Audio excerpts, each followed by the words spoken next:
तो आपने सुना था 24वें श्लोक में सदेव देवो भगवान प्रतीक्षताम कलेवरम यावदिदम हिनोम्यहम प्रसन्न हासारुणलोचनो लसन मुखाम्बुजो ध्यान पतश्चतुर्भुजा। वे देवताओं के भी आराध्य देव भगवान श्री कृष्ण मेरी प्रतीक्षा करें। कब तक? जब तक मैं इस शरीर को नहीं त्यागता। ठीक है। और किस प्रकार से? बड़ी प्रसन्न हासा रुणलोचन लसन, बड़े प्रसन्न मुद्रा में दिखें। वैसे तो ऐसा नहीं कि भगवान को बोलना होता है, भगवान हमेशा मुस्कुराते ही रहते हैं, कौन सा भगवान कभी टेंशन में आते हैं, लेकिन फिर भी।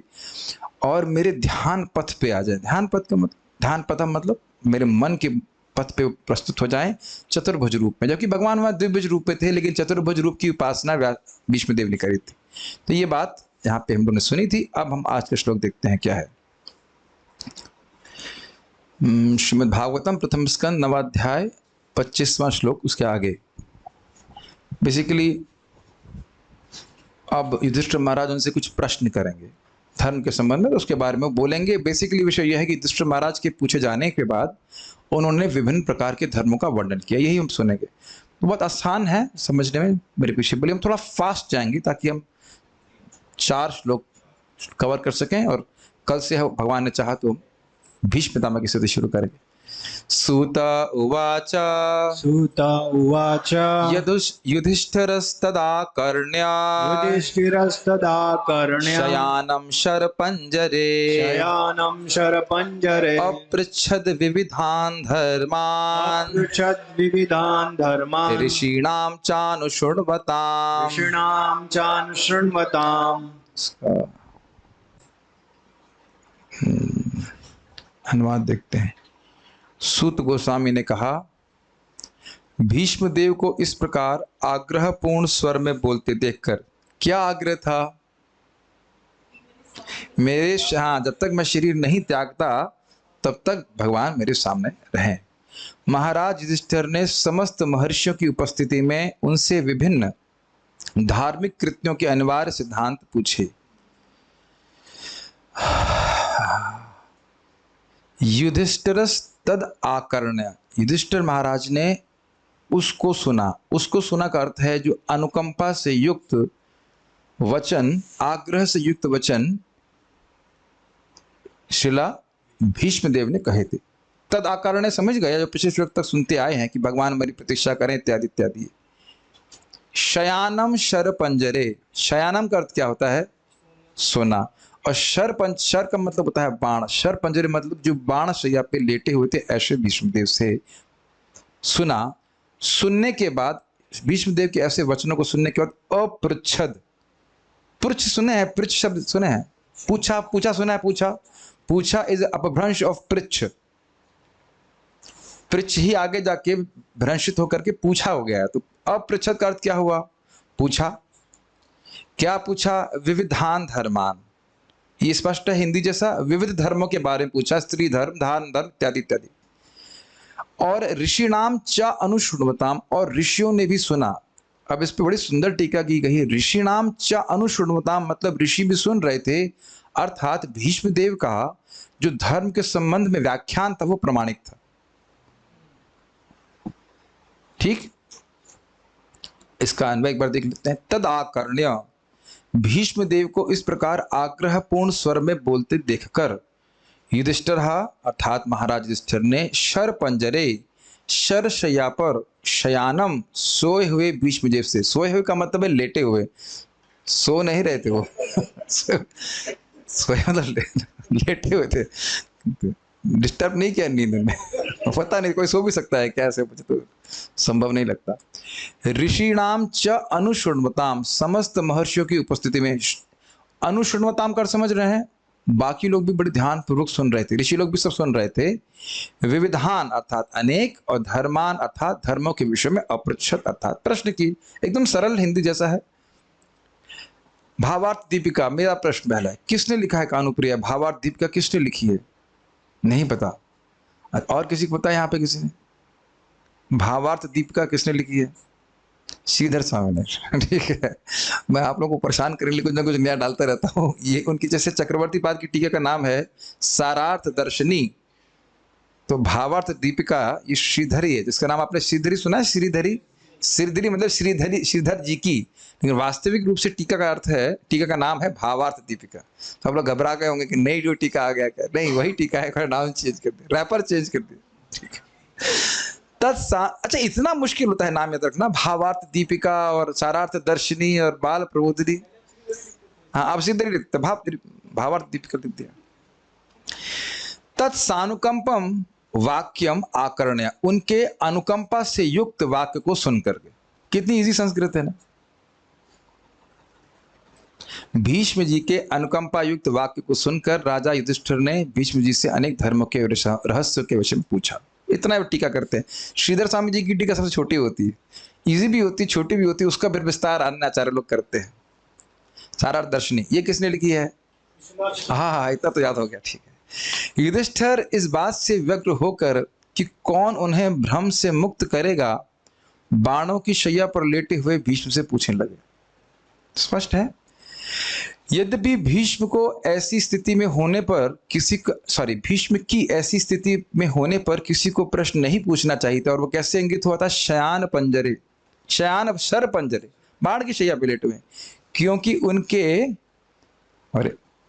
पास कोई विकल्प नहीं था, इसलिए उन्होंने पूछा। तो बहुत इजी है। भगवान ही जब सहायता नहीं कर रहे तो किससे? अपने ये काम आएंगे। भगवान से तो पूछ के देख लिया, तो भगवान तो उत्तर दे नहीं रहे थे कुछ धर्म के विषय में, और अन्य ऋषियों से समझने नहीं दे रहे थे। तो युधिष्ठिर महाराज को भगवान प्रेरित कर रहे हैं कि इन्हीं से पूछो, भले ही ये शरशैया पे लेटे हैं, इससे भीष्मदेव की क्या महिमा प्रकट होकर भगवान करा रहे हैं, बताइए। भक्त हैं। मेन बात यही है कि देखिए, धर्म के बारे में, जिस धर्म के विषय में भगवान भी युधिष्ठिर महाराज को समझा नहीं पाए, स्वस्थ अवस्था में, भगवान तो हमेशा स्वस्थ ही रहते हैं, लेकिन वह शरशैया पर लेटे हुए भीष्मदेव एकदम मृत मरणासन अवस्था में भी उस धर्म पे बोल पाए। धर्म पे बोलना आसान बात है, कितना विचार करना पड़ता है धर्म के बारे में। और अब तो कोई शास्त्र सामने रख के भी नहीं बोल रहे हैं। बाल प्रबोधिनी।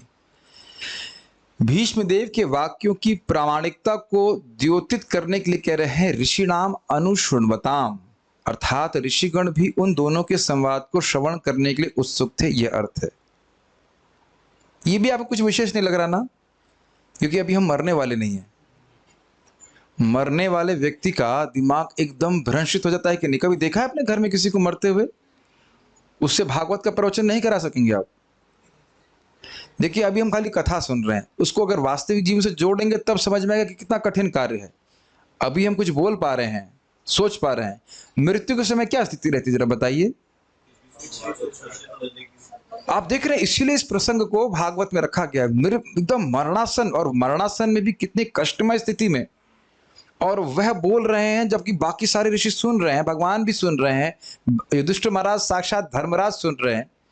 तो क्या से भीष्मदेव की महिमा नहीं प्रकट हो रही? बहुत बड़ी बात होगी कि नहीं? मुझे तो इसीलिए डर लगता है कि इससे पहले कि बुढ़ापा आए और सब कुछ भूलना चालू कर दूं, कुछ क्लास कर देनी चाहिए। अपनी क्लास सुन करके याद कर लेंगे ये बोला था। हो जाता है। अब देखिए, कितना पता है, कितना सत्य है हमको नहीं पता, लेकिन आंखों की बात है। उस दिन आप देखे थे परम पूज्य महाराज राधाकुंज महाराज जी आए थे क्लास में, याद है आपको? लास्ट क्लास जो बलराम हॉल में दिए थे। महाराज को पूरी मैं समझता हूँ पूरी भागवत याद थी जवानी में। महाराज बोले मैं भूल गया। अब पता नहीं महाराज क्या कारण से बोले, मैं नहीं कह सकता कि भूल ही गए होंगे, मुझे विश्वास भी नहीं कि भूल गए होंगे। लेकिन ये अभी इधर देखा मैं, परम पूज्य प्रहलादानंद महाराज जी, उनको पूरी कृष्णा बुक याद थी, शब्द के शब्द। और जब महाराज क्लास करते, मुझे बहुत, मेरे प्रिय वक्ता हैं, धड़ाधड़ संस्कृत के श्लोक बोलते, और उनके क्लास का स्टाइल बहुत सिंपल था। श्लोक बोला, उसके बाद संस्कृत का श्लोक कोट करेंगे, उसको एक्सप्लेन किया, उसके बाद फिर एक संस्कृत श्लोक बोलेंगे, उसका एक्सप्लेन किया, ऐसे करके 10-15 श्लोक बोल देते थे और पूरा क्लास हो जाता था। लेकिन अब मैं देख रहा था, जो लास्ट मैंने क्लास सुना था 2 साल पहले, तो महाराज जी कुछ भूल जा रहे हैं। तो इसमें कोई दोष नहीं, तो शरीर का एक मतलब भाव है, शरीर क्षीण हो रहा है। तो अब एकदम मरणासन अवस्था पे बताइए क्लास दे, क्या प्रभुपाद जी का हमने इसमें धारणा नहीं स्मरण आ रहा है? एकदम शरीर छोड़ते समय भी भागवत बोल रहे हैं, ये कितनी बड़ी बात है। हम बता रहा हूं, हम लोग ऐसी अवस्था में है नहीं, इसलिए अप्रिशिएट नहीं कर पा रहे हैं। जब भीष्मदेव की बड़ी विशिष्ट ये बात यहाँ पे समझ में आ रही है, तात्पर्य। मुझे बहुत हंसी आई थी उस दिन। महाराज बोले हमको याद नहीं, हम जा रहे हैं। महाराज कभी हमको याद नहीं और हम जा रहे हैं। 15 मिनट महाराज कुछ बोले, उसका मेरे ख्याल से मन नहीं रहा होगा महाराज से कुछ बोलने का, ऐसे तो महाराज सुनते ही रहते।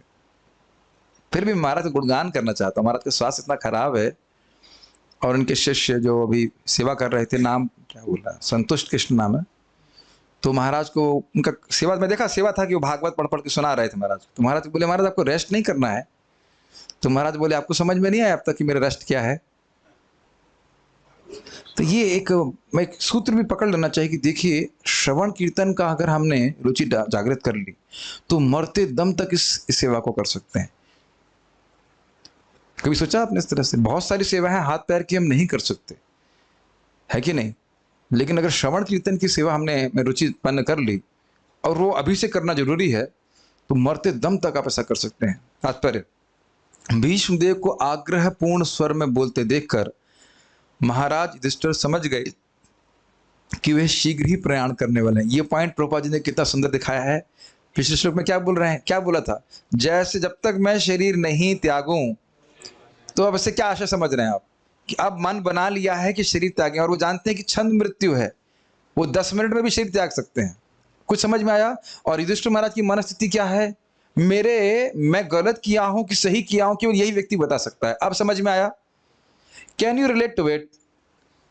वो जान रहे हैं कि भीष्म पितामह चाहे तो तुरंत शरीर छोड़ सकते हैं, ठीक? और वो देख रहे हैं कि मेरे भ्रम को यहां पे कोई नष्ट नहीं कर सकता कि मैंने सही किया कि गलत। तो इसलिए यद्यपि वह शरशैया पे थे, फिर भी भीष्मदेव से प्रश्न किए। अब क्लियर हुआ? ये पर बहुत सुंदर प्रभुपाद जी का तात्पर्य देखिए। अतएव भगवान श्री कृष्ण ने महाराज युधिष्ठिर को प्रेरित किया कि वे धर्म के सिद्धांतों के बारे में उनसे पूछें। इससे पहले तो क्या प्रेरित किया? ये माने कि भगवान भी समझा नहीं सकते और ऋषि भी नहीं समझा सकते, और अब यहां प्रेरित कर रहे हैं कि नहीं, इनसे पूछो। भगवान श्री कृष्ण ने महाराज युधिष्ठिर को प्रेरित किया कि वे अनेक महर्षियों की उपस्थिति में भीष्मदेव से प्रश्न पूछें, जिससे यह संकेत मिलता है कि यद्यपि भीष्मदेव जैसा भगवत भक्त सामान्य पुरुष की भांति रहता है, किंतु बड़े बड़े मुनियों से, यहां तक कि व्यासदेव से भी कहीं अधिक श्रेष्ठ होता है। स्पष्ट है, इसकी व्याख्या हो ही चुकी है। दूसरी बात यह है कि भीष्मदेव उस समय न केवल शरशैया पर लेटे थे, अपितु अपनी इस अवस्था के कारण वे अत्यंत कष्टमय स्थिति में थे। तो आप समझ ही सकते हैं, अभी हुआ मेरे संग, चप्पल में एक कांटा लगा हुआ था, तो पहले कांटा निकाला है, फिर क्लास में बैठा हूं। एकदम अच्छी बात याद आ रही, एकदम हल्का सा कांटा भी नहीं बोलते, फांस समझते हैं, फांस, लकड़ी की फांस, वो हल्की सी लग गई थी, वो लगा, उसको निकाल के क्लास दे रहा हूं। अगर आपके भी किसी के शरीर में, भगवान न करे कभी हो, लेकिन मान लीजिए फांस लगी, तो पहले फांस निकालते फिर क्लास में आते, नहीं तो फांस ही भी मन रहता, फांस पे लगा रहता कि नहीं, बताइए? देख लेना चाहिए इससे। ऐसी अवस्था में उनसे प्रश्न नहीं पूछे जाने चाहिए थे, लेकिन भगवान श्री कृष्ण यह सिद्ध करना चाहते थे कि उनके शुद्ध भक्त सदैव आध्यात्मिक प्रकाश के कारण शरीर तथा मन से पूर्ण रूपेण स्वस्थ रहते हैं। अतएव भगवत भक्त किसी भी अवस्था में रहकर जीवन की सही दिशा बताने में समर्थ होता है। इससे बात फिर याद आ रही है कि प्रभुपाद जी के संबंध में, प्रभुपाद जी से जब शरीर छोड़ने वाले थे, तो एक डॉक्टर आया, उसने कहा कि इस अवस्था में किसी भी व्यक्ति को चीखना चाहिए, इतना कष्ट होना चाहिए। और Prabhupada ji was completely aloof from his body, पूरा शरीर से अलग, और भागवत के तात्पर्यों को अनुवाद कर रहे थे। बहुत कठिन बात है, शरीर थोड़ा सा भी खराब होता है, देखिए हम लोग को भक्ति करने में कितनी कठिनाई होती है। तो ये दिखाते हैं कि किस प्रकार से वे शरीर की चेतना से बिल्कुल विरक्त थे। युधिष्ठिर भी चाहते थे कि वहां पर उपस्थित व्यक्तियों से, जो भीष्मदेव से भी अधिक विद्वान लगते थे, उनसे न पूछकर अपनी समस्याओं का समाधान भीष्मदेव से करें। बिल्कुल क्लियर है, यह सब चक्रधारी श्री कृष्ण की योजना थी, क्योंकि वे अपने भक्त की महिमा को संस्थापित करना चाहते थे। पिता चाहता है कि उसका पुत्र उसकी अपेक्षा अधिक प्रख्यात बने। भगवान जोर देकर घोषित करते हैं कि उनके भक्तों की पूजा उनकी खुद की पूजा से अधिक महत्वपूर्ण है। थोड़ा सा एक दिक्कत ये हो गई कि ये फाइल थोड़ा सा ठीक से नहीं दिख रही है, अब मैं एटलीस्ट यहाँ तो दिखाने का प्रयास करूँगा ताकि 1 second, this is a constant problem. श्लोक बराबर दिखना चाहिए। इसमें हम किसको गलती करूं? मैं खुद की गलती है। कोई और होता तो हम डांट भी लगा सकते थे लेकिन अभी किसको, स्वयं को तो नहीं डांट सकते। 1 सेकेंड रखिएगा। नहीं, इसमें तो ठीक दिख रहा है। हाँ सॉरी, क्योंकि बोलने में कठिनाई होगी। Okay, let's start.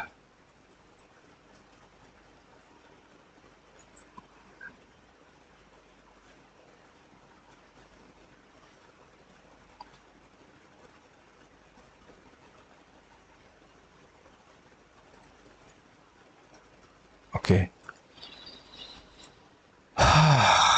1 सेकेंड दीजिए मेरे को बस। इसमें तो नहीं दिख रहा होगा। हाँ, मेरे पीछे बोलिए। अब उन्होंने आपने सुना था कि विविध धर्म के बारे में पूछा, तो क्या क्या या किन किन विषयों पे भीष्म देव ने बोला, इसको 26, 27 और 28 श्लोक में बोला जा रहा है। 25 में समझ में आ गया? 25 में क्या बोल रहे हैं?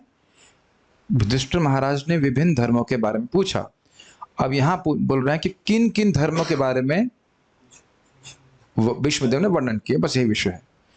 पुरुष स्वभाव विहितान, पुरुष स्वभाव विहितान, यथा वर्णम यथाश्रमम, यथा वर्णम यथाश्रमम, वैराग्य रागोपादिभ्याम, वैराग्य रागोपादिभ्याम, आम्नतो भय लक्षणान, आम्नतो भय लक्षणान, दान धर्मान राजधर्मान, दान धर्मान राजधर्मान, मोक्ष धर्मान विभागशः, मोक्ष धर्मान विभागशः, स्त्री धर्मान भगवत धर्मान, स्त्री धर्मान भगवत धर्मान, समास व्यास योगतः, समास व्यास योगतः।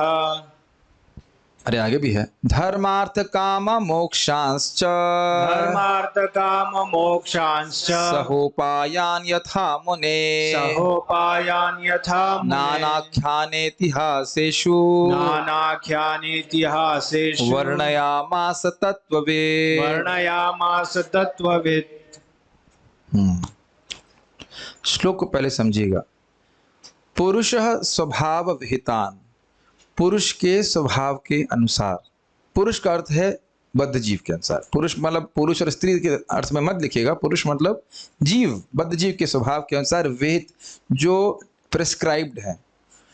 कैसे प्रेस्क्राइब्ड है? यथावर्णम यथाश्रमम,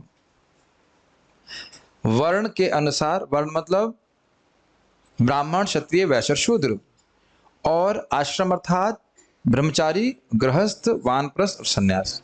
ये पहली लाइन समझ में आ रही है आपको? हर व्यक्ति का स्वभाव अलग है, ब्राह्मण का स्वभाव अलग है, उसके कर्तव्य अलग होने चाहिए। तो अब उस ब्राह्मण का ब्रह्मचारी में क्या कर्तव्य है, गृहस्थ में क्या कर्तव्य है, वानप्रस्थ में क्या कर्तव्य है, सन्यास के। ये पहली लाइन समझ में आ रही है? हर व्यक्ति का स्वभाव अलग अलग होता है, उसके संस्कार अलग अलग होते हैं, उसके अनुसार उसका क्या धर्म होता है उसको बताया। ये समझ में आ रहा है? नहीं समझ में आया? ठीक है। वैराग्य रागोपादिभ्याम, इसका अर्थ क्या है? देखिए, 2 प्रकार के मार्ग हैं। एक होता है प्रवृत्ति मार्ग और एक होता है निवृत्ति मार्ग। बड़ा ही बैलेंस्ड व्यू है।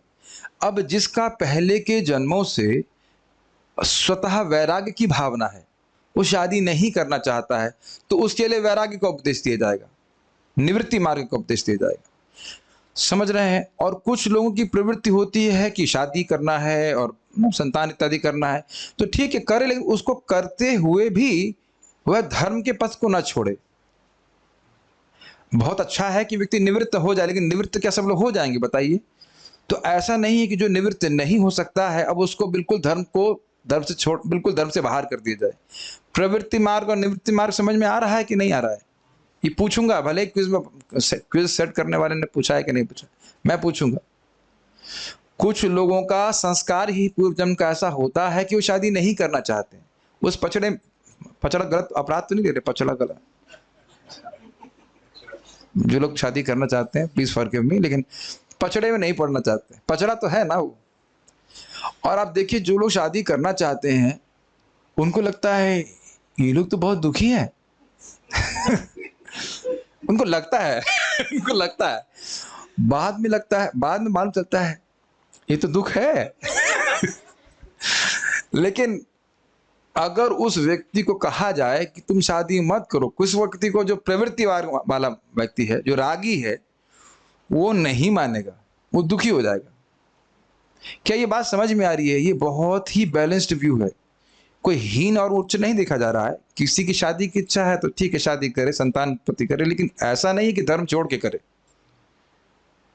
और जो व्यक्ति का साधु स्वभाव है, साधु का मतलब है वैरागी स्वभाव है, उसको आपको कि नहीं सबको शादी करनी ही चाहिए, तुमको भी करो, करनी है, तो वह उसमें सेट नहीं हो पाएगा। देखने कितना उदार है, सबके लिए स्थान है।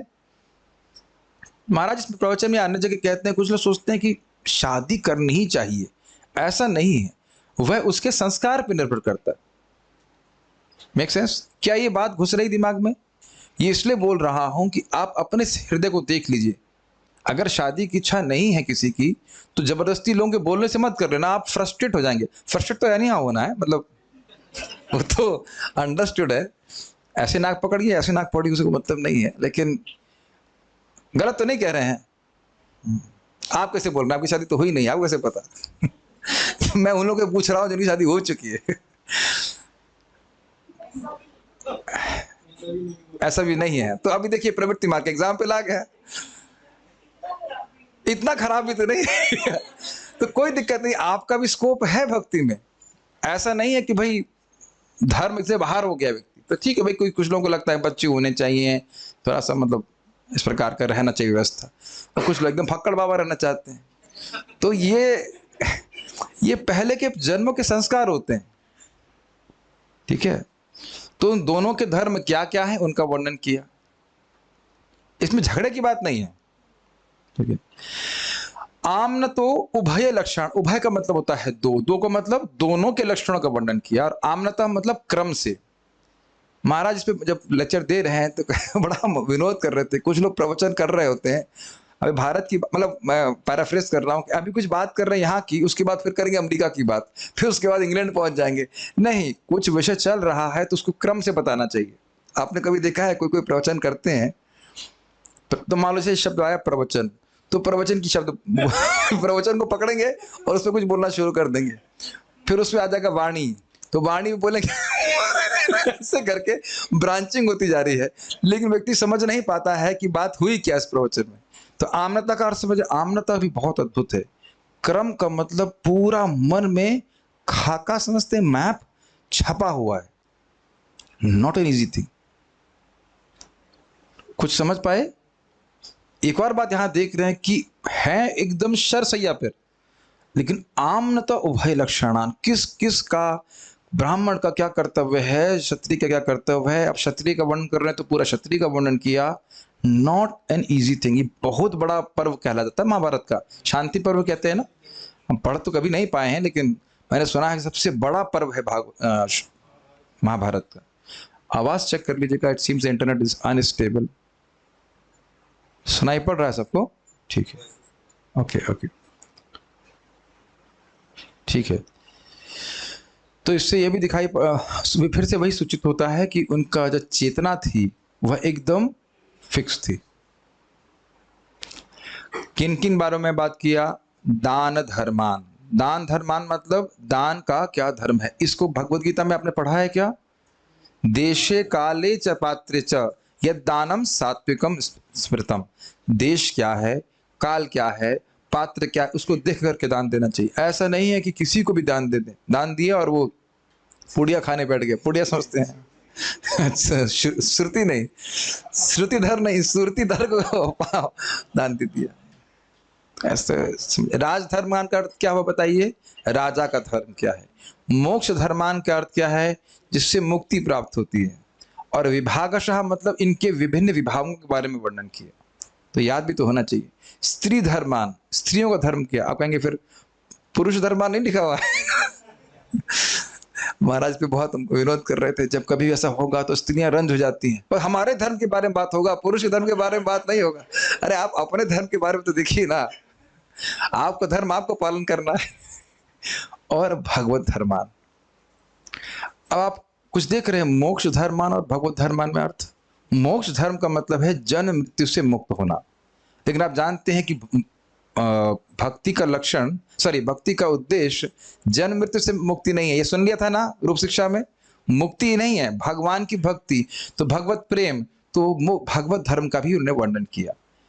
समास व्यास योगता, समास मतलब शॉर्ट में, कहीं शॉर्ट बोला, और व्यास मतलब विस्तार में किया। ये सेकंड श्लोक क्लियर हो गया। समास व्यास योगता। धर्मार्थ काम मोक्षांश्च, धर्म अर्थ काम और मोक्ष सह उपायन यथा मुने। हे मुने शौनक ऋषि, इस सूत्र को समझी बोल रहे ना, हे मुनि शौनक ऋषि, धर्म अर्थ काम और मोक्ष को उनके उपायों के साथ यथा मतलब यथावत, जैसे वो है यथावत बोला। अब बताइए फिर उसमें बात याद आ रही कि नहीं? जो व्यक्ति मरण शैया पे है उसको बातें सब कुछ यथावत एग्जैक्टली याद है।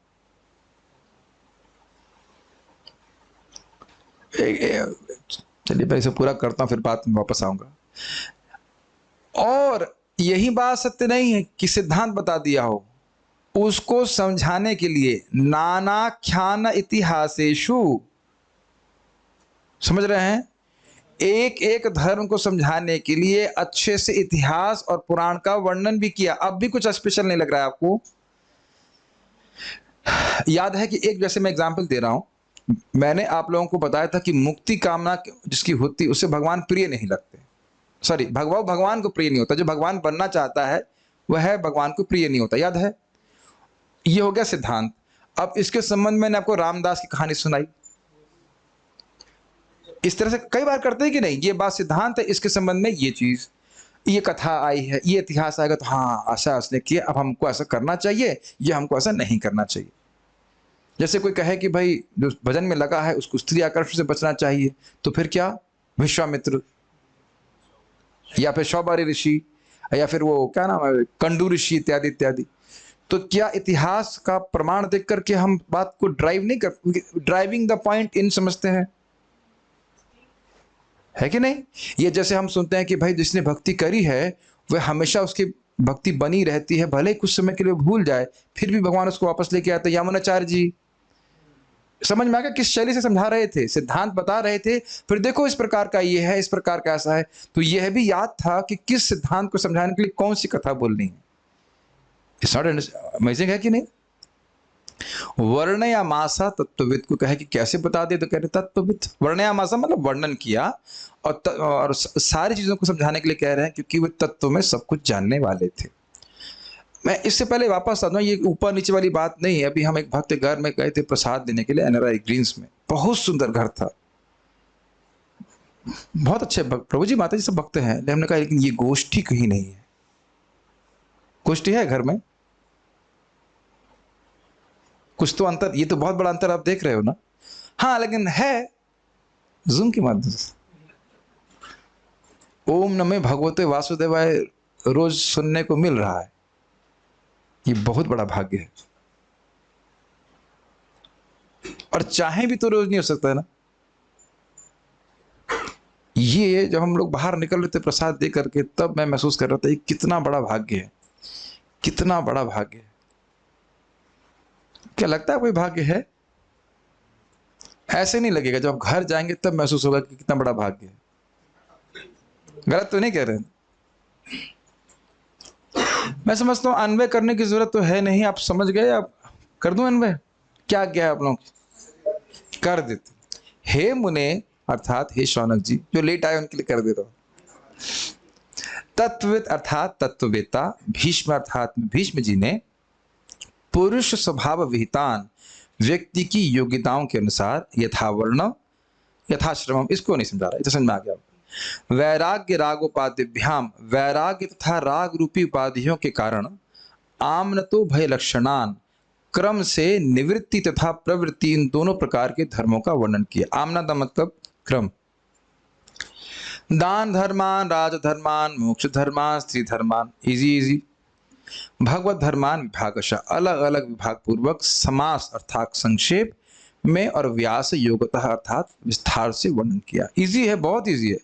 धर्मार्थ काम मोक्षांचा सहोपायन था नाना। यह मतलब धर्म अर्थ काम तथा मोक्ष इन चारों पुरुषार्थों का तथा उनकी प्राप्ति के साधनों का भी यथावत, यथा मतलब यथावत, जनरली यथा का अर्थ क्या समझते हैं? जैसे, तो यही अर्थ है, जैसा था वैसा।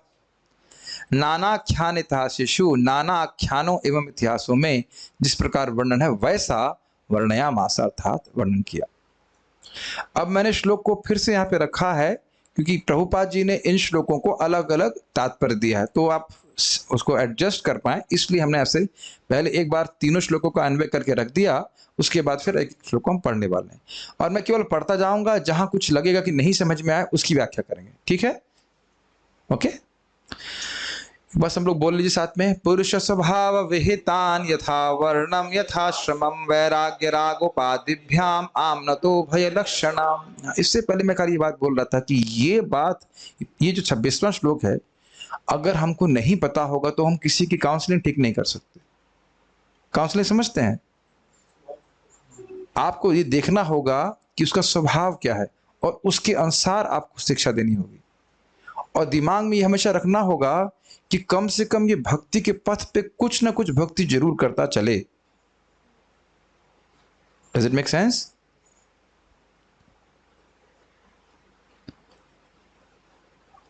ये बात समझ में आ रही है मैं क्या कह रहा हूं? हर किसी लड़के को आप ये नहीं बोल सकते कि आप ब्रह्मचारी बन जाओ, और हर किसी लड़के को आप ये नहीं बोल सकते कि गृहस्थ बन जाओ।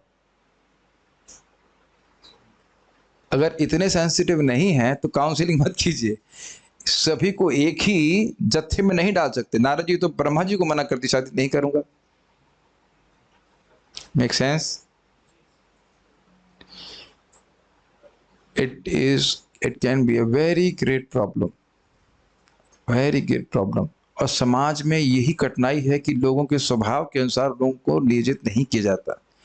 एक छोटा सा उदाहरण समझ लीजिए कि बंदर है, उसको कहें तुम पानी में तैर नहीं सकते, तुम यूजलेस हो, और मछली को कहें कि तुम पेड़ पे नहीं चढ़ सकती, तुम तो यूजलेस हो।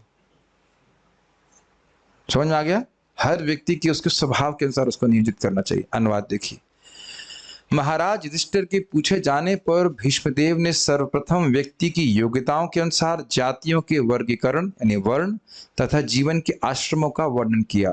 फिर उन्होंने क्रमबद्ध रूप से निवृत्ति तथा प्रवृत्ति नामक दो उपखंडों का वर्णन किया। निवृत्ति और प्रवृत्ति आप लोगों को समझ में आ गया? यहाँ हाँ बोलने की कुछ पैसा नहीं, समझ में आ रहा है? निवृत्ति प्रवृत्ति, ठीक है। सारार्थ दर्शनी। उन्होंने मनुष्यों हेतु उनके स्वभाव पुरुष स्वभाव विहितान के अनुसार साधारण धर्म का वर्णन किया। एक वाक्य में 3 श्लोक जुड़े हुए हैं, मतलब ये तीनों श्लोकों को एक साथ में अन्वय करना होगा। यथा वर्णम का अर्थ है वर्ण योग्य धर्म। वर्ण मतलब बताइए, वर्ण का मतलब क्या है? 4 वर्ण, हाँ, ब्राह्मण क्षत्रिय वैश्य शूद्र। और यथाश्रमम का अर्थ है आश्रम योग्य धर्म। आश्रमों में वैराग्य और राग के गुण हैं, जिनका वर्णन क्रमशः निवृत्ति या प्रवृत्ति रूप लक्षणों के अनुसार किया गया है। यह एक नियम है कि ब्रह्मचारी जैसे सभी आश्रम सभी ब्राह्मणों द्वारा क्रम से किए जाएं। यह नियम, क्या मिस्टेक है, यह थोड़ा अनुवाद में गड़बड़ है। यह कोई नियम नहीं है कि ब्रह्मचारी जैसे सभी आश्रम सभी ब्राह्मणों द्वारा क्रम से किए जाएं, बस इतना, यह नियम नहीं छोड़ दीजिए। कहने का आशय क्या है? ब्रह्मचारी मान एक ब्राह्मण है तो ब्रह्मचारी हो, फिर गृहस्थ हो, फिर वानप्रस्थ हो और सन्यास हो। तो ऐसा नहीं कि यही क्रम फॉलो किया जाए। वो ब्रह्मचारी रह करके सीधे सन्यास भी ले सकता है, तो वह व्यक्ति निवृत्ति परक जीवन जी रहा है। और जो व्यक्ति प्रवृत्ति में है, भले ब्राह्मण है, ब्राह्मण का एग्जाम्पल ले लीजिए, उसके उपलक्षण से अन्य आश्रमों को भी ग्रहण करना होगा, अन्य वर्णों को भी ग्रहण करना होगा। तो मान लो कि ब्राह्मण है तो वह ब्रह्मचारी हुआ, गृहस्थ, फिर वानप्रस्थ और सन्यासी, ग्रेजुअल है। लेकिन अगर कोई व्यक्ति निवृत्ति परक है तो क्या करना? सीधे ब्रह्मचारी सन्यास। इस तरह से निवृत्ति और प्रवृत्ति का वर्णन कर दिया। यदि वे सदैव वैराग्य में है तो वे सन्यासी बन जाते हैं, और यदि वे सदैव राग में हैं तो वे गृहस्थ बन जाते हैं। वैसे एक इंटरेस्टिंग बात है कि कई बार लोग बोलते हैं भाई गृहस्थ बनना जरूरी है, तो उसको आगे वाला भी तो आश्रम होता है, वो जरूरी नहीं है। सन्यास तो चलो आगे की बात, कम से कम वानप्रस्थी भी तो नहीं होते। मुझे याद है कि हमारे दादाजी शरीर छोड़ दिए घर में, बहुत घर में दुख उनको मिलता था, तो मैं उनको खाली चिकोटी काटने के लिए बोलता था क्यों नहीं चले जाते हरिद्वार? तो ऐसा लगता था जैसे कि सांप सूंघ गया हो। साहस भी नहीं किए, मुझे याद नहीं है कि कभी 2 दिन के लिए भी जाकर रह के आया हूं, साहस भी नहीं कर पाया। घर में जूते पड़ सकते, मतलब ऐसा नहीं बोलना चाहिए, लेकिन घर में कितना भी दुख मिल जाए, लेकिन नहीं रह सकता आसन। तो रागी रहते हुए व्यक्ति इसी प्रकार से मरता है, क्या कर सकते। तात्पर्य बहुत आसान तात्पर्य है, आसानी से समझ में आ जाएगा। 4 वर्णों तथा 4 आश्रमों की अवधारणा जैसी स्वयं भगवान ने भगवद गीता में प्रस्तुत की है। कौन श्लोक बोलेगा? चातुर्वर्ण्यम मया सृष्टम गुणा कर्म विभागशः तस्य कर्तारमपि माम विद्य कर अकर्तारम अव्ययम। इसकी भगवान कह रहे हैं मैंने सृष्टि की, मतलब हम उसको नाश नहीं कर सकते। इस समाज में भी प्रभुपाद जी कहते हैं हमेशा, कुछ बुद्धिमान लोग हैं, कुछ मिलिट्री स्पिरिट वाले लोग हैं, कुछ लोग, मोस्टली लोग बिजनेस करते हैं, और उससे भी मोस्टली लोग शूद्र हैं। ये स्थिति है। तो आजकल समाज में दिक्कत ये है कि ब्राह्मण वर्ण को मानना ही नहीं जाता। उसकी जरूरत क्या है? और शूद्र ही रखे गए हैं, मोस्टली शूद्र या वैश्य। व्यक्ति में दिव्य गुणों को बढ़ाने के लिए है, जिससे वह अपने आध्यात्मिक स्वरूप को जान सके और तदनुसार वह भवबंधन या बद्ध जीवन से मुक्त हो सके। ये बहुत बड़ा रहस्य है, हम लोग गीता में चर्चा कर चुके हैं। कोई ब्राह्मण अपने स्वभाव के अनुसार भगवान की सेवा कर रहा है तो उसके लिए वही दिव्य है। एक क्षत्रिय अपने स्वभाव के अनुसार भगवान की सेवा कर रहा है तो ये वही दिव्य है। अब ऐसे याद नहीं आएगा, जब हमने क्लास मतलब कोई सुना होगा प्रवचन तो हम एकदम स्पष्ट श्रील बलदेव विद्याभूषण बात बताते हैं कि जो ब्राह्मण का गुण है वह उसके अनुसार कार्य कर रहा है तो उसके लिए वही दिव्य है। लेकिन ऑब्वियसली भगवान से कनेक्टेड होना चाहिए। ब्राह्मण भूख सहन कर सकता है और क्षत्रिय आघात सहन कर सकता है। आघात समझते हैं, चोट सहन कर सकता है। तो महाराज बोल रहे वैश्य का अलग प्रकार का भाव होता है, लॉस तो सहन नहीं कर सकता है बिजनेस में। हम देख रहे हैं, भक्त जानते हैं, नाम नहीं रख रहे हैं, उनको बुरा लगेगा, लेकिन है जरा सा बिजनेस में लॉस हो गया, 10 रुपए 20 रुपए लॉस हो जाता है, बड़ा दुख है कि नहीं? लेकिन मंगल आरती छूटती है तो कोई कठिनाई नहीं है कोई कठिनाई नहीं है कि नहीं?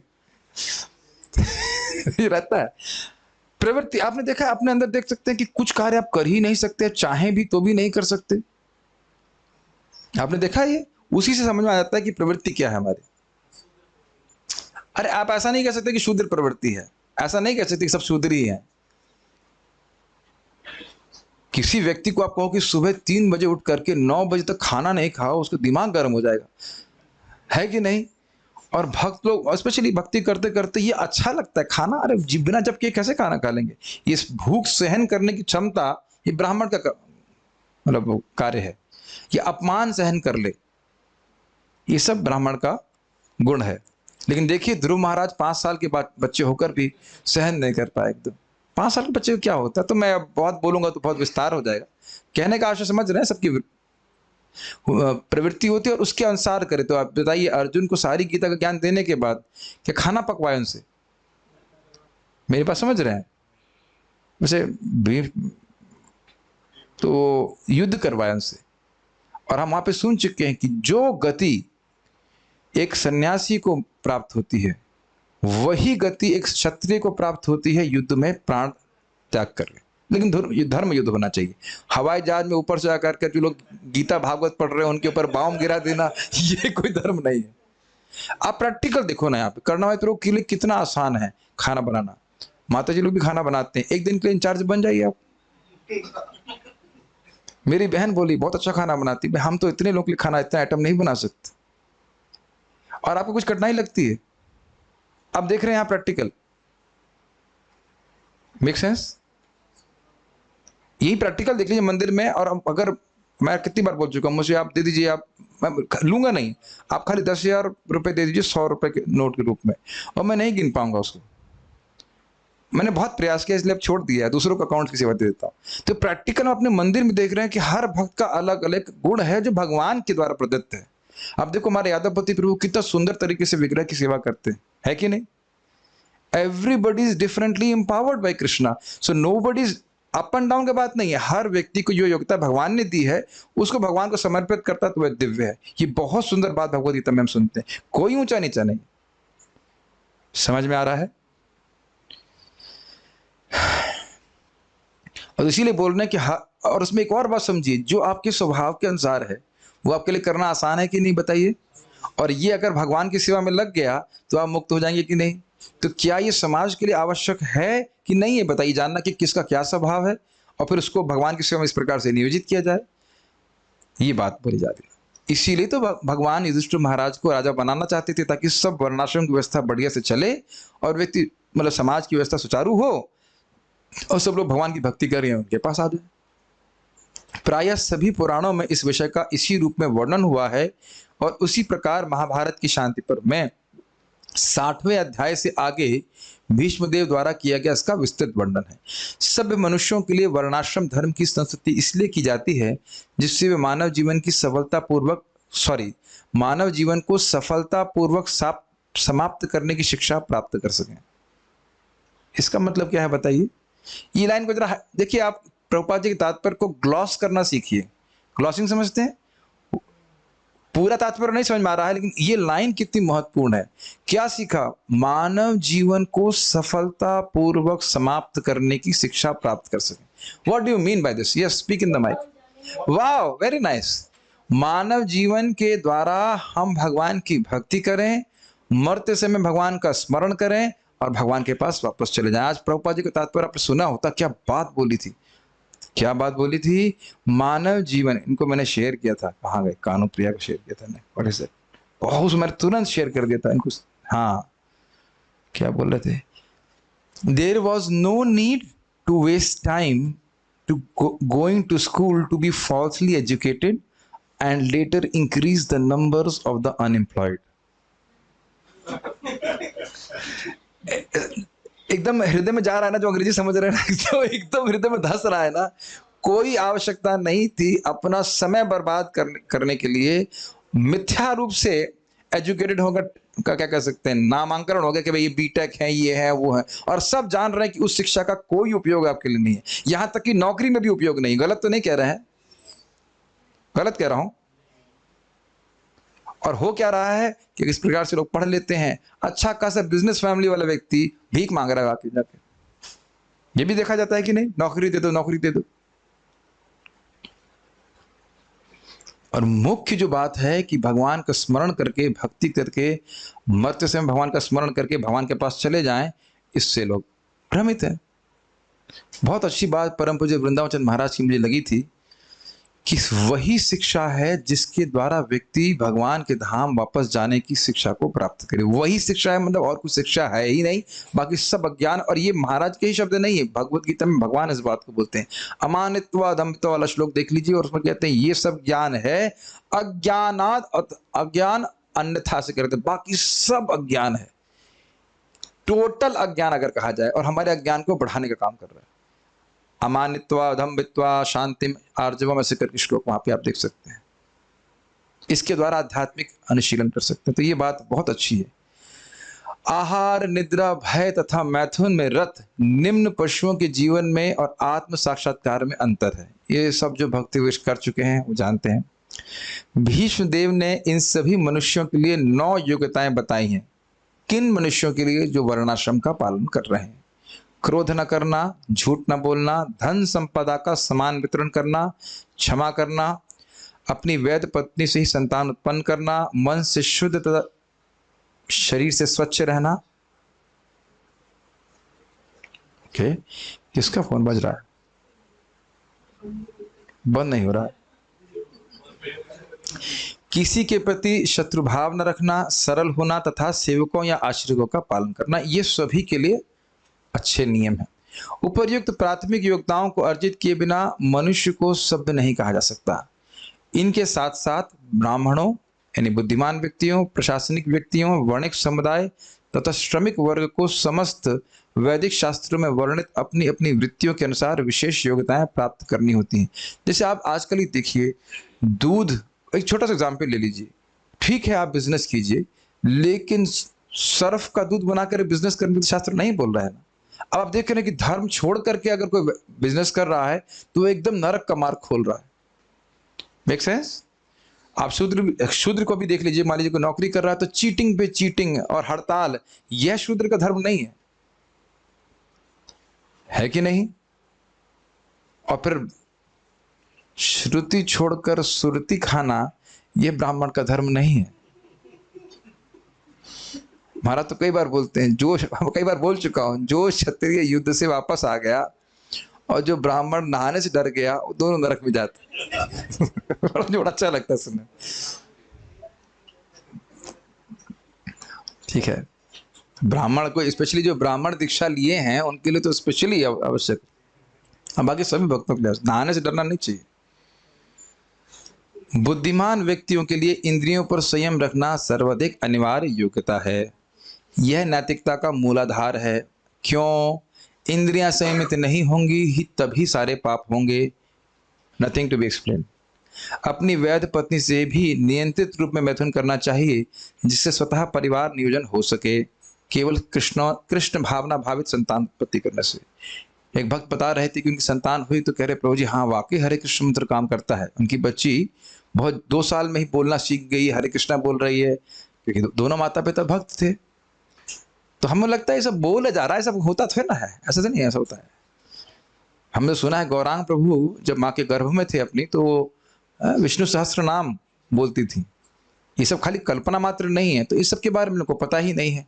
अब आजकल तो टीवी देखती हैं, तो फिर क्या क्या क्या बोले इसमें, बताइए क्या बोला जाए? व्हाट वी हैव टू सी, क्या बोल सकते हैं? कुछ लोगों को पता ही नहीं है। तो आप देख रहे हैं कि इन सब चीजों के बारे में, क्या ये देख रहे हैं कि जो प्लान्ड एजुकेशन है वो हमको बिल्कुल अनभिज्ञ रख रही है। इसीलिए श्रील प्रभुपाद जी मंदिरों को, स्पेशली इस्कॉन मंदिरों को इस एजुकेशन इंस्टीट्यूट के रूप में चाहते ताकि लोग समझ सकें। आप ईमानदारी की बात करिए, जितना माता पिता परेशान करते हैं या प्रेशर देते हैं अपने बच्चों को पढ़ने के लिए, उतनी प्रेशर तो भक्ति करने के लिए नहीं देते हैं, क्योंकि उसकी महत्व तो समझती नहीं है। अभी तो यही कहते हैं कि भाई अगरबत्ती 2 मिनट सुबह कर दी तो काम हो जाता, तो 2 घंटा नाम जप करने की क्या जरूरत। और हो क्या रहा है कि बच्चों को बताया नहीं जा रहा है। अगर उसका महत्व समझ में आए बच्चों को, तो बचपन से सुनते आए तो वो जब करने लग जाएंगे। आप लोग कैसे कर रहे हैं, हम लोग कैसे कर रहे हैं? सुनने से तो कर रहे हैं। सारा गेम एजुकेशन का। Can we see that our education made us blind? Is it not? और ये देख रहे हैं किस प्रकार से हम लोग को एकदम प्लानिंग किया जा रहा है, एकदम कल की तरह की। व्यक्ति कभी नहीं सोचे कि मैं मरने के बाद कहाँ जा रहा हूँ। आज ही मैंने मेरी माँ के मित्र से बात किया, मतलब उनकी मित्र का मतलब माता जी मित्र, तो उनका स्कूल है। मैंने पूछा आप मरने के बाद कहाँ जा रही हो? प्रिंसिपल है, स्कूल खोला हुआ है, लेकिन ये उत्तर नहीं है। रूपा जी भी MIT में पूछे थे, कहाँ आत्मा का विज्ञान वाला कौन सा आपका एक डिपार्टमेंट कहता? कोई विज्ञान नहीं, कोई डिपार्टमेंट नहीं। That's why it's called slaughterhouse education. बुद्धिमान मनुष्य यदि वैदिक जीवन प्रणाली नहीं अपनाता तो वह अपनी योग्यताओं का दुरुपयोग कर रहा होता है। He is not utilizing his potential. इसका अर्थ यह हुआ कि उसे वैदिक साहित्य का और विशेष रूप से श्रीमद् भागवत तथा भगवद गीता का गंभीरता पूर्वक अध्ययन करना चाहिए, और हम लोग कर रहे हैं। वैदिक ज्ञान सीखने के लिए उसे ऐसे व्यक्ति के पास जाना चाहिए जो पूर्ण रूपेण भक्तिमय सेवा में लगा हो, उसे भक्ति की तत्व सिद्धांत समझ में आते हों। उसे शास्त्र वर्जित कोई भी बात नहीं करनी चाहिए। एक भक्त ने पूछा, क्या पूछा था? अब भूल रहा हूं क्या पूछा, शास्त्र से संबंधित पूछा था। आपने क्या पूछा था? माता जी काम करें और प्रभु जी, क्या था पूछ, भूल गया प्रश्न। क्या था प्रश्न आप पूछ कि अगर पत्नी काम कर रही है और पति घर में हेल्प कर रहा है, हाँ, तो क्या घर में पति हेल्प कर सकता है? अब बताइए शास्त्र का वर्णन क्या? पातयति इति पति। जो पालन करे वो पति है, जिसका पालन हो वो पति नहीं। फिर तो बेटा हो गया ना। फिर तो स्वाभाविक है, फिर वो पत्नी को माता जी ही कहे।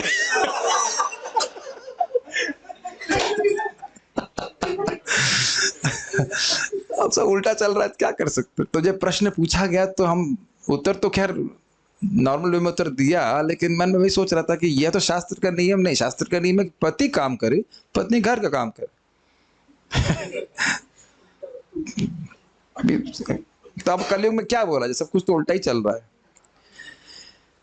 यदि कोई मद्यपान करता है या मादक द्रव्य का सेवन करता है तो वह शिक्षक नहीं बन सकता। ये तो देख करके हम जहाँ कॉलेज में पढ़ते थे बड़ा दुख लगता है। दुख क्या लगता है, एकदम अश्रद्धा होती है कि दरवाजे के बाहर सिगरेट फूंक करके वो क्लास देने आते थे। Can you imagine? Everything goes. तो एक बात तो हमें शिक्षा, हम भक्तों को शिक्षा लेनी चाहिए, जब लोग इतने बेशर्म हो सकते हैं तो क्या हम माला लेकर के मंदिर बाजार में घूम नहीं सकते? इतने बेशर्मी कि मैंने अपनी आंखों से देखा है। बिकॉज स्पेशली मैं सिगरेट की धुएं के प्रति बहुत सेंसिटिव हूँ। जस्ट सोचिए, दरवाजे के पहले जस्ट दरवाजा, वहां दरवाजे शायद होते, मतलब कभी कभी तो खुशबू हवा से अंदर आ जाती थी। अरे खुशबू नहीं, मतलब बदबू या महक। अब बताइए, ऐसे टीचर के प्रति को सम्मान होगा? ये है हमारा highest, so called highest educational institute, IIT Kanpur. वहां के एजुकेटेड व्यक्ति, हम कभी सिगरेट नहीं पिया बस। वेरी कोई भी कल्चर नहीं। और मैं बोलूंगा तो कोई केस भी मान लो कोई सुनेगा इस लेक्चर को, सोचता कोर्ट केस कर दे, करते रहो कोर्ट केस, क्या कुछ भी करो, लेकिन पॉइंट ये है कि धर्म से च्युत होकर के व्यक्ति क्या क्या बातें कर रहा है। आधुनिक शिक्षण प्रणाली में शिक्षक की शैक्षिक योग्यताओं पर ही ध्यान दिया जाता है, उसके नैतिक जीवन पर नहीं। और क्या केवल ये शिक्षक के रूप में होता है? किसी की शादी होती तो देखते हैं कि शराब पीता है कि नहीं पीता है, कुछ करता है, तो सब चलता है कि नहीं? बस ये देखते हैं कि उसकी सैलरी कितनी है। हर जगह धर्म का पतन हो रहा है। अतएव इस शिक्षा के परिणाम से उच्च बुद्धि का कई प्रकार से दुरुपयोग होता है। ठीक है, मानव जीवन की सफलता प्राप्त नहीं हो सकती। शासक वर्ग के सदस्यों अर्थात क्षत्रियों को विशेष सलाह दी जाती है कि वे दान तो दें किंतु किसी भी परिस्थिति में दान न लें। देखिए प्रभुपाद कितना कॉन्ट्रास्ट कर रहे हैं। ब्राह्मण का कुछ क्लियर हुआ? ब्राह्मण मतलब शिक्षक।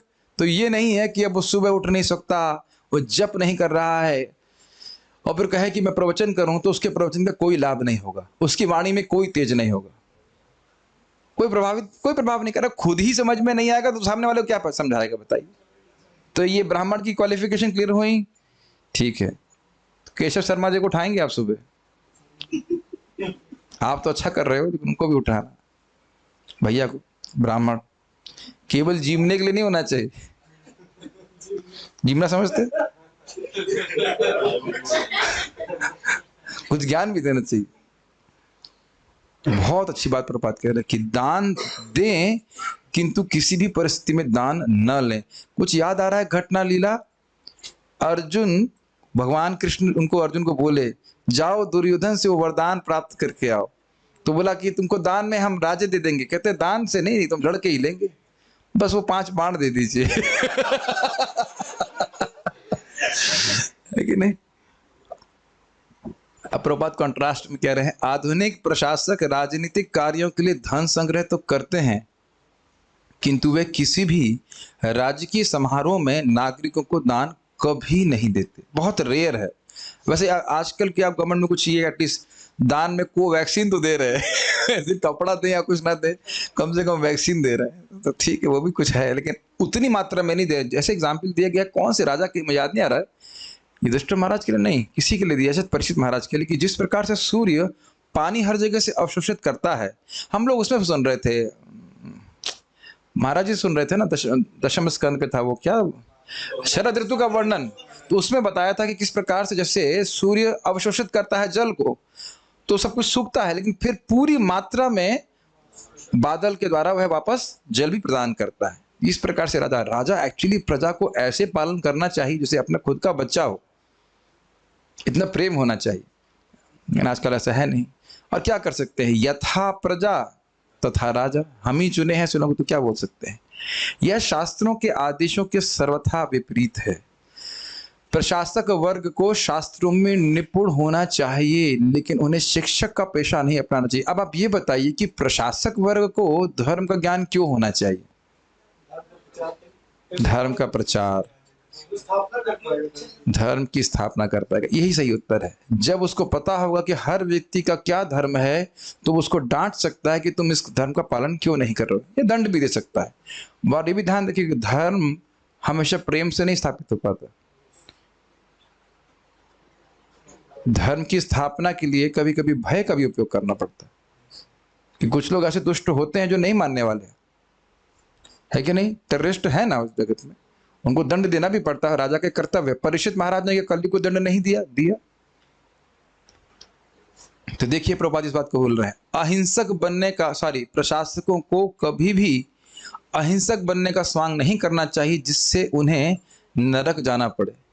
महाराज कई बार उदाहरण देते हैं कि कोई व्यक्ति टेररिस्ट है, पकड़ में आ गया, अब 20 साल तक केस चलता रहेगा, उसे खिलाते रहो। क्यों? 200 लोग को मार दिया वो, इसलिए खिलाते रहो उसको। प्रभुपाद जी उदाहरण देते हैं कि जम्मू कश्मीर के राजा हुए थे, क्या नाम था भूल रहा, जय सिंह नहीं थे, जय सिंह तो इधर के थे, जो भी नाम रहा, शायद हरि सिंह थे, ऐसे कोई थे। तो उसमें नियम ये था कि चोर अगर पकड़ा गया तो उसके हाथ काट दिए जाएंगे। तो इस भय से व्यक्ति चोरी कभी नहीं करता था। ये सब स्थिति है। और ऐसा नहीं है कि आपको न्याय प्राप्त करने के लिए बहुत पैसा चाहिए हो, न्याय हो तो जो भी न्याय है राजा न्याय करते थे ठीक से। जब अर्जुन कुरुक्षेत्र के युद्धस्थल में अहिंसक कायर बनना चाह रहा था, तब भगवान कृष्ण ने उसकी तीव्र प्रताड़ना की। भगवान ने अहिंसक पंथ स्वीकार करने के लिए अर्जुन को असभ्य पुरुष तक कह डाला। कुतस्तवाह कश्मलमिदं विषमे समुपस्थितम अनार्यम जुष्टम अस्वर्गम अकीर्ति कर्म अर्जुन। ये अनार्य है, ये आर्य को शोभा नहीं देता। भगवान बहुत कस के डांट रहे हैं, किसको बोल रहे हैं देख लीजिएगा, अर्जुन को बोल रहे हैं। ये कीर्ति प्रदान करने वाला नहीं है, स्वर्ग प्रदान करने वाला नहीं है। तो ये बात समझ लेना चाहिए कि हर व्यक्ति को अपना धर्म समझना चाहिए। मेरा धर्म क्या है उसके अनुसार कार्य करे तो वह दिव्य स्थिति में रहेगा। प्रशासक वर्ग को व्यक्तिगत तौर पर सैन्य शिक्षा में प्रशिक्षित होना चाहिए। मतों की संख्या के आधार पर कायरों को राष्ट्रपति के पद तक ऊपर नहीं उठाया जा सकता। महाराज को बोल रहे थे कि युद्ध होता है तो हो सकता हो मिनिस्टर को पता भी नहीं चले कि अच्छा इतना राज्य हमारा चला गया, कोई बात नहीं। मैंने एकदम बहुत पुरानी घटना मुझे स्मृति की है, जब पार्लियामेंट पे बम कुछ आतंकवादी अटैक कर रहा था। उस वक्त हम लोग वो न्यूज़ देखी थी, हंसी आ रही थी कि सुअर की वही मंत्री होंगी और बोल रही होंगी हम इससे घबराते नहीं है, ये है नहीं वो, और पीछे जस्ट पीछे एक बॉम्ब मतलब डिफ्यूज किया, वो बम से फोड़ा तो करके गिर पड़ी। तो अब यही इनका क्षमता है, बताइए, यही क्षमता है एकदम, आज भी याद है। और आप देख लीजिए महाराणा सांगा को, और अभी बहुत पुरानी बात ये तो नहीं है, कितना उनका मतलब भाव था। शिवाजी को देख लीजिए, बहुत 5000 साल पुरानी बात मत सोचिए, अभी भी देख लीजिए। एक्चुअली हाँ, आप देखिए कि उनकी जो प्रजा थी वह अपने राजा पे गर्व करती थी। आप अभी भी सोच लो, अगर आज कोई राजा हो इस प्रकार से युद्ध में जाकर के लड़े, तो एक होता है ना कि मतलब जो प्रजा है वो भी गर्व करेगी क्या हमारा राजा है। समझ रहे हैं? आजकल सब कुछ रह नहीं गया ये, और अब हम खाली चर्चा ही कर सकते हैं, ऐसा होने वाला भी नहीं है, होने वाला भी नहीं, क्या उम्मीद करें। Chant Hare Krishna, go back to God head.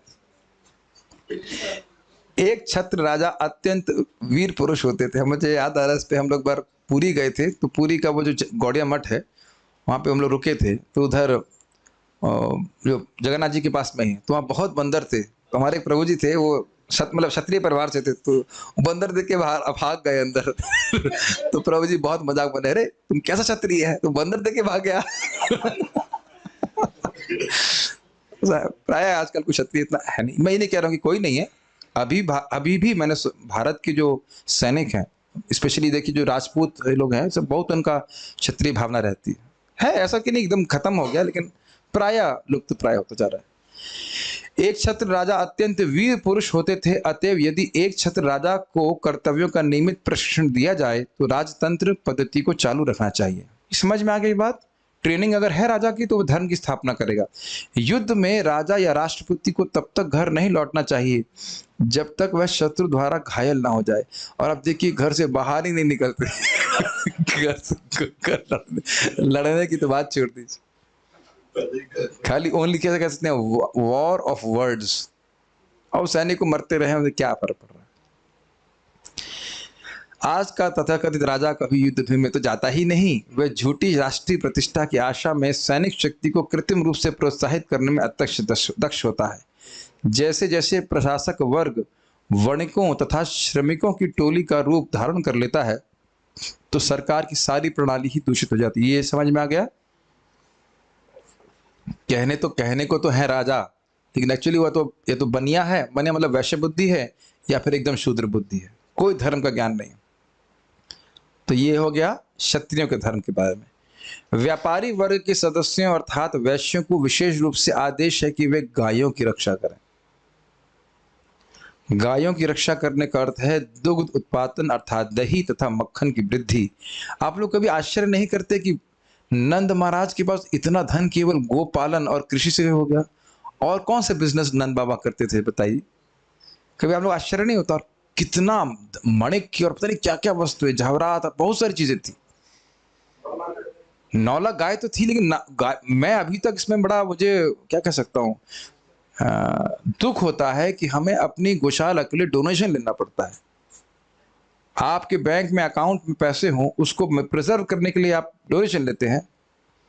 ये हमारी मैं मतलब असमर्थता में करना, क्योंकि एक्चुअली कृषि गोरक्षा चलता है। कृषि बढ़िया से चले तो गोरक्षा एक दूसरे को मिला करके एकदम इसको, इस गोबर को ब्लैक गोल्ड कहा जाता है।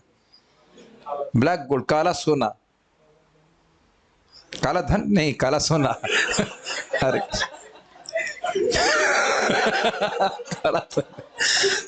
काला सोना, ये कई बार भक्ति समित महाराज इस बात को बोलते हैं, लेकिन अब उसको हम उपयोग नहीं समझ रहे हैं। कितने दुख की बात है कि आजकल लोगों को खाने को भी ठीक से नहीं मिलता है कि नहीं। घी को क्या है, हमने इसमें कुछ नहीं मिलाया है, केवल भैंस को डालडा पिलाया है। शुद्ध घी। दुख की बात है।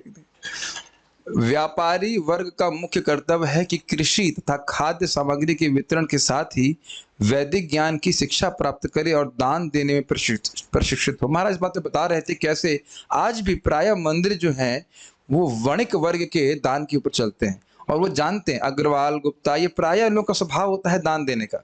ये नहीं कह रहा हूं कि केवल यही दान देते हैं, लेकिन प्राय ये लोग दान देते हैं क्योंकि जानते हैं कि दान देंगे तो आगे मिलेगा भी बहुत। ये होता है। अब धीरे धीरे करके वह प्रवृत्ति भी कम होती जा रही है, लेकिन होता है, इसी प्रकार से लोग करते हैं। ये बात समझ लीजिएगा कि जो जो कुछ आपने पहले दूसरों को दिया है तो अग्रे धावती धावती, आगे आगे भागता है। तो दान देने में कभी क्या कहे, कोताही नहीं करनी चाहिए। और ज्ञान है तो ज्ञान देने में कभी कोताही नहीं करना चाहिए, घूम के आपके पास वापस आता है। ठीक है। जिस प्रकार क्षत्रियों पर प्रजा की सुरक्षा का भार सौंपा जाता है, उसी प्रकार वैश्यों पर पशुओं की सुरक्षा का भार था। पशु कभी भी वध किए जाने के लिए नहीं होते हैं। पशुवध बर्बर समाज का ही एक लक्षण है। और मैं कई बार बोला करता हूं कि जिस प्रकार से पशुओं का वध हो रहा है योजनाबद्ध तरीके से, अगर इंसानों का होता तब सोचिए क्या सोचते आप उन लोगों के प्रति। मान लीजिए कि ऐसी प्रजाति आ जाए जो हमसे भी अधिक शक्तिशाली हो और हमको वैसे ही काटना शुरू करे मशीन लगा करके, तब सोचिए कितना हम उसका पाप भोगेंगे। तो बहुत व्याख्या हो सकती है, लेकिन ये प्रभाव इतना बोल करके हम आगे बढ़ रहे हैं। मनुष्य के लिए कृषि उत्पाद, फल तथा दुग्ध ही पर्याप्त तथा अनुकूल खाद्य पदार्थ हैं। मानव समाज को चाहिए कि पशु सुरक्षा पर अधिक ध्यान दे। श्रमिक, ठीक है, ये क्लियर हो गया, यानी कि वैश्यों को कृषि, गोरक्ष, वाणिज्य। अच्छा, इसमें इंटरेस्टिंग बात है कि मुख्य चीज है कृषि, फिर कृषि के लिए गोरक्षा, गोरक्षा के लिए कृषि नहीं। मैं सेकंड वाले पद की व्याख्या नहीं करना चाहूंगा, समझ देना मैं क्या कहना चाहता हूं, और नहीं समझ में आए तो व्याख्या करूं। गायों का संवर्धन कर रहे हैं किस लिए, खिला पिला रहे हैं किस लिए, आप जानते हैं भागवत में हम नहीं बोलना चाहते कि वो किस लिए कर रहे हैं। कृषि कर रहे हैं, इससे इंसान खाए, और गाय आराम से कृषि के उत्पादन से पल जाती है। Is it not? तो कोई व्याख्या की जरूरत है, सब जानते हैं। गाय का गोबर कृषि के लिए, और जो अन्न है वो इंसानों के लिए, और बाकी जो चीजें वो गाय के लिए। मरते दम तक एंड तक गाय का उत्पाद काम आता है। और मरने के बाद भी, आपको पता है ये बात, गाय को आप दबा दीजिए मरने के बाद तो उस पर पेड़ लगाएंगे तो पेड़ बड़ा अच्छा होगा, मरते दम तक गाय काम आती है। इंडियन काव का जो सींग होता है, मैं बहुत व्याख्या नहीं कर रहा हूँ, छोटी छोटी बात बोल रहा हूँ, जो सींग है उसे सींग खाद बना सकते हैं, बहुत बहुत सारी बातें कर सकते हैं। लेकिन अब इसका कोई, इस विज्ञान को हम छोड़ते जा रहे हैं, क्या कर सकते हैं बताइए, कलयुग है। तो पोल्ट्री फार्मिंग या ये सब चीजें, ये कुछ सुरक्षा नहीं प्रदान कर रहे हैं। अगर मेरी गर्दन काटने के लिए मुझे कोई रोटी खिला रहा है तो आप उसको ये नहीं कहेंगे कि भाई बड़ी सेवा कर रहा है। Make sense? अब लास्ट है यहाँ पे, श्रमिक की उत्पादक शक्ति का दुरुपयोग तब होता है जब उसे औद्योगिक कार्य में लगा दिया जाता है। आप में से कोई भी कभी फैक्ट्री में गया है अंदर, पावर प्लांट्स में? Then you see how miserable they are, how miserable they are. हाँ, मैं वो वर्णन, आप जो इसका उदाहरण दे रहे हैं, मैं बोलना भी नहीं चाहता हूँ कि क्या होता है वर्कर्स के साथ में। विभिन्न नहीं समझ रहे हैं, कभी आप लोग सोचते नहीं कि इन वर्कर्स को, वैसे अजमेरी गेट जाता था, वहां देख रहा था जहां जैसे गधा खींचता है ना, इस प्रकार से एक इंसान वजन खींच रहा है, बिल्कुल फेन आ रहा है। तब मैं सोचा करता था कि इसको कब मालूम चलेगा हरे कृष्ण मंत्र, एकदम पशु की तरह उसको जो है जीवन अपना बिताना पड़ रहा है। तो इस प्रकार से श्रमिक वर्ग नहीं होना चाहिए था। मैं फिर से याद दिला रहा हूं, आप लोग प्रमाण हैं, उड़ीसा में ऐसा होता था ना, भागवत टुंगी, शाम के समय सारे जो श्रमिक वर्ग जो भी है सभी लोग खाली हैं, चाहे वो पढ़ा लिखा भी ना हो, फिर भी वह भागवत टुंगी में आएगा, कुछ भगवान के बारे में सुनेगा। क्या उसमें आपत्ति है बताइए?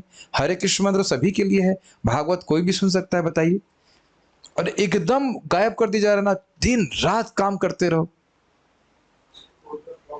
सब खत्म कर दिया। और फिर शूद्र क्या करेगा बताइए? अब जानते क्या करेगा? लौट के आएगा, पैसा प्राप्त किया, शराब पिएगा बस, और नरक में जाने का व्यवस्था है। ये सोच रहे हैं आजकल के राजा कि वो बच जाएंगे, ऐसी पीड़ा दी जाएगी नरक में कि कल्पना नहीं है। यहाँ तो कह रहे हैं कि हाँ ये सब हम मानते नहीं है, ये है वो, हम उसको प्रायोजित कर रहे हैं, लोगों को अधर्म में जाने के लिए प्रायोजित कर रहे हैं। उन सबका पाप सर पे आएगा, लीडर के, दिखता नहीं है लोगों को। लेकिन विभिन्न प्रकार के उद्योग कभी भी मनुष्य की अनिवार्य आवश्यकताओं यथा चावल, गेहूं, धान, दूध, फल, तरकारी का उत्पादन नहीं कर सकते। क्लियर, समझ में आया? मशीनों तथा मशीनी औजारों के उत्पादन से स्वार्थी वर्ग के लोगों के कृत्रिम रहन सहन का बढ़ावा मिलता है और हजारों लोग भूखे मरते हैं तथा अशांत बनते हैं। प्रभुपाद का तात्पर्य अपने में बहुत एकदम क्लियर है, कुछ व्याख्या नहीं करनी। सभ्यता का मानक यह नहीं होना चाहिए, अर्थात सभी का अतः पुंभी द्विजा श्रेष्ठा वर्णाश्रम विभागशः स्वनुष्ठित धर्मस्य संसिद्धिर हरितोषणम। ये वर्ण आश्रम का जो व्यवस्था है, ऐसा संयोजन होना चाहिए कि सभी लोग भगवान श्री कृष्ण को संतुष्ट करें। तस्मादेकेन मनसा भगवान सात्वताम प्रति श्रोतव्य कीर्तितव्यश्च ध्येय पूजश्च। इसलिए सभी को एक मन से भगवान सात्वत प्रति, भक्तों के पालक कृष्ण, भगवान श्री कृष्ण के बारे में सुनना चाहिए, बोलना चाहिए, स्मरण करना चाहिए और पूजन करना चाहिए। और अब देख रहे हैं कि हमारा अगर दूर ना जाए, इस्कॉन वृंदावन इस सबको मौका दे रहा है, सभी लोग मंगल आरती में आ सकते हैं, सभी लोग जप कर सकते हैं, ना करें आगे की बात है, लेकिन मंदिर तो सबके लिए खुला है कि नहीं? और विज्ञान भी भगवान की भक्ति का सबको दिया जा रहा है। मेरी बात आप रिलेट कर पा रहे हैं कि समाज की व्यवस्था ऐसी होनी चाहिए कि चाहे कोई व्यक्ति किसी भी वर्ण का हो और किसी भी आश्रम का हो, उसको भगवान के बारे में सुनने का मौका मिलना चाहिए, और बोलने का मौका मिलना चाहिए, स्मरण करने का मौका मिलना चाहिए और पूजा का। और बहुत प्रैक्टिकल है, अगर हम नाइट शिफ्ट हमें ना करनी हो तो 9 to 5, उसके बाद 4 to 9 श्रवण कीर्तन, 9 to 5 job, 5 to whatever 6 to 9 Krishna कथा। तो अब हम यह तो नहीं कह सकते कि सभी लोग वर्णिक बन जाएंगे, ब्राह्मण बन जाएंगे, जो कुछ भी है, लेकिन कम से कम अपना जीवन, चलो हम पूरे समाज को तो नहीं चेंज कर सकते, अपने जीवन में इतना तो व्यवस्था होनी चाहिए कि सुबह और शाम भगवान के बारे में श्रवण कीर्तन हो। ये मुख्य प्रयोजन है इंसान का, और यही मिस कर दिया तो हम अपना जीवन व्यर्थ कर रहे हैं, ये सुन लीजिए। और ये बात आज नहीं समझ में आ रही है तो मृत्यु के समय जरूर समझ में आ जाएगी। अगर समझ में आए तो we are wasting our life completely. तो इसलिए प्रभुपाद बोल रहे हैं सभ्यता का मानक यह नहीं होना चाहिए। ठीक है। शूद्र वर्ग कम बुद्धिमान होता है और उसे कभी भी स्वतंत्रता नहीं मिलनी चाहिए। वे समाज के 3 उच्चतर वर्गों की सेवा करने के निमित्त है, अर्थात ब्राह्मण, क्षत्रिय और वैश्य। शूद्र वर्ग उच्चतर वर्गों की सेवा से ही जीवन की सारी सुविधाएं प्राप्त कर सकता है। शूद्रों के लिए यह विशेष आदेश है कि वे धन संचय ना करें। क्यों? क्योंकि जो ही शूद्र धन संग्रह कर लेते हैं तो वे इसका दुरुपयोग सुरा मतलब शराब, सुंदरी तथा जुआ खेलने में करने लगते हैं। अब बताइए प्रभुपाद जी क्या गलत कह रहे हैं? क्या देख नहीं रहे हैं आप जीवन में ऐसा होता हो? सुरा, सुंदरी तथा जुआ खेलना इसके सूचक हैं कि जनता शूद्रों से भी नीचे गिर चुकी है। उच्च जातियों को चाहिए कि वे हमेशा शूद्रों के पालन का ध्यान रखें और उन्हें अपने इस्तेमाल किए हुए पुराने वस्त्र दें। शूद्र अपने मालिक को तब भी न छोड़े जब वह वृद्ध तथा अशक्त हो जाएं, और मालिकों को चाहिए कि वे सेवकों को सभी प्रकार से संतुष्ट रखें। तो देख रहे हैं कि एक सिम्बायोटिक रिलेशनशिप है। जो उच्चतर वर्ग है वह शूद्रों का शोषण करने के लिए नहीं है। अब देखिए, हम सुन तो रहे हैं लेकिन आप जानते हैं सभी लोग जानते हैं इस प्रकार की व्यवस्था दोबारा बनाना बड़ा कठिन है, बहुत कठिन है।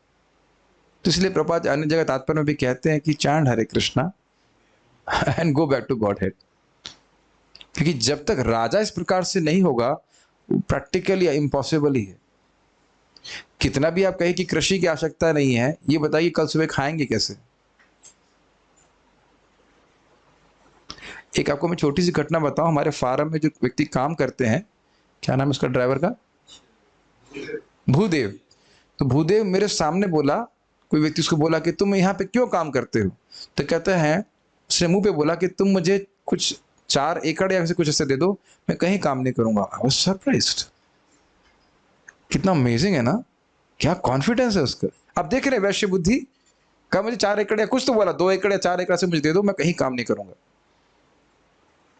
और ये भी एक आश्चर्य की बात है, मुझे बता रहे थे कि हम गांव में प्रीचिंग करने जाते थे तो वहां उस जमाने में उनके बाबा जी को सरकारी नौकरी मिल रही थी, तो कहते हैं हमारा लड़का नौकरी करेगा। अब देख रहे हैं कि माइंडसेट कैसे चेंज हो गया है। और अभी तो ये स्थिति है कि बिजनेस भी ठीक है मान लो पिता का, फिर भी नौकरी करना चाहते हैं, सभी शूद्र बनना चाहते हैं। और फिर ब्राह्मण तो खैर, ब्राह्मण कौन बनेगा? ब्राह्मण बनना होता है क्या? जरूरत क्या है ब्राह्मणों की? किसी भी यज्ञ के पूर्व सर्वप्रथम शूद्रों को प्रचुर भोजन तथा वस्त्र द्वारा संतुष्ट किया जाना चाहिए। देखिए, everybody is taken care of. आज के समय में लाखों रुपए खर्च करके अनेक समारोह मनाए जाते हैं, लेकिन बेचारे श्रमिकों को न तो ठीक से भोजन दिया जाता है, न दान या वस्त्र इत्यादि दिए जाते हैं।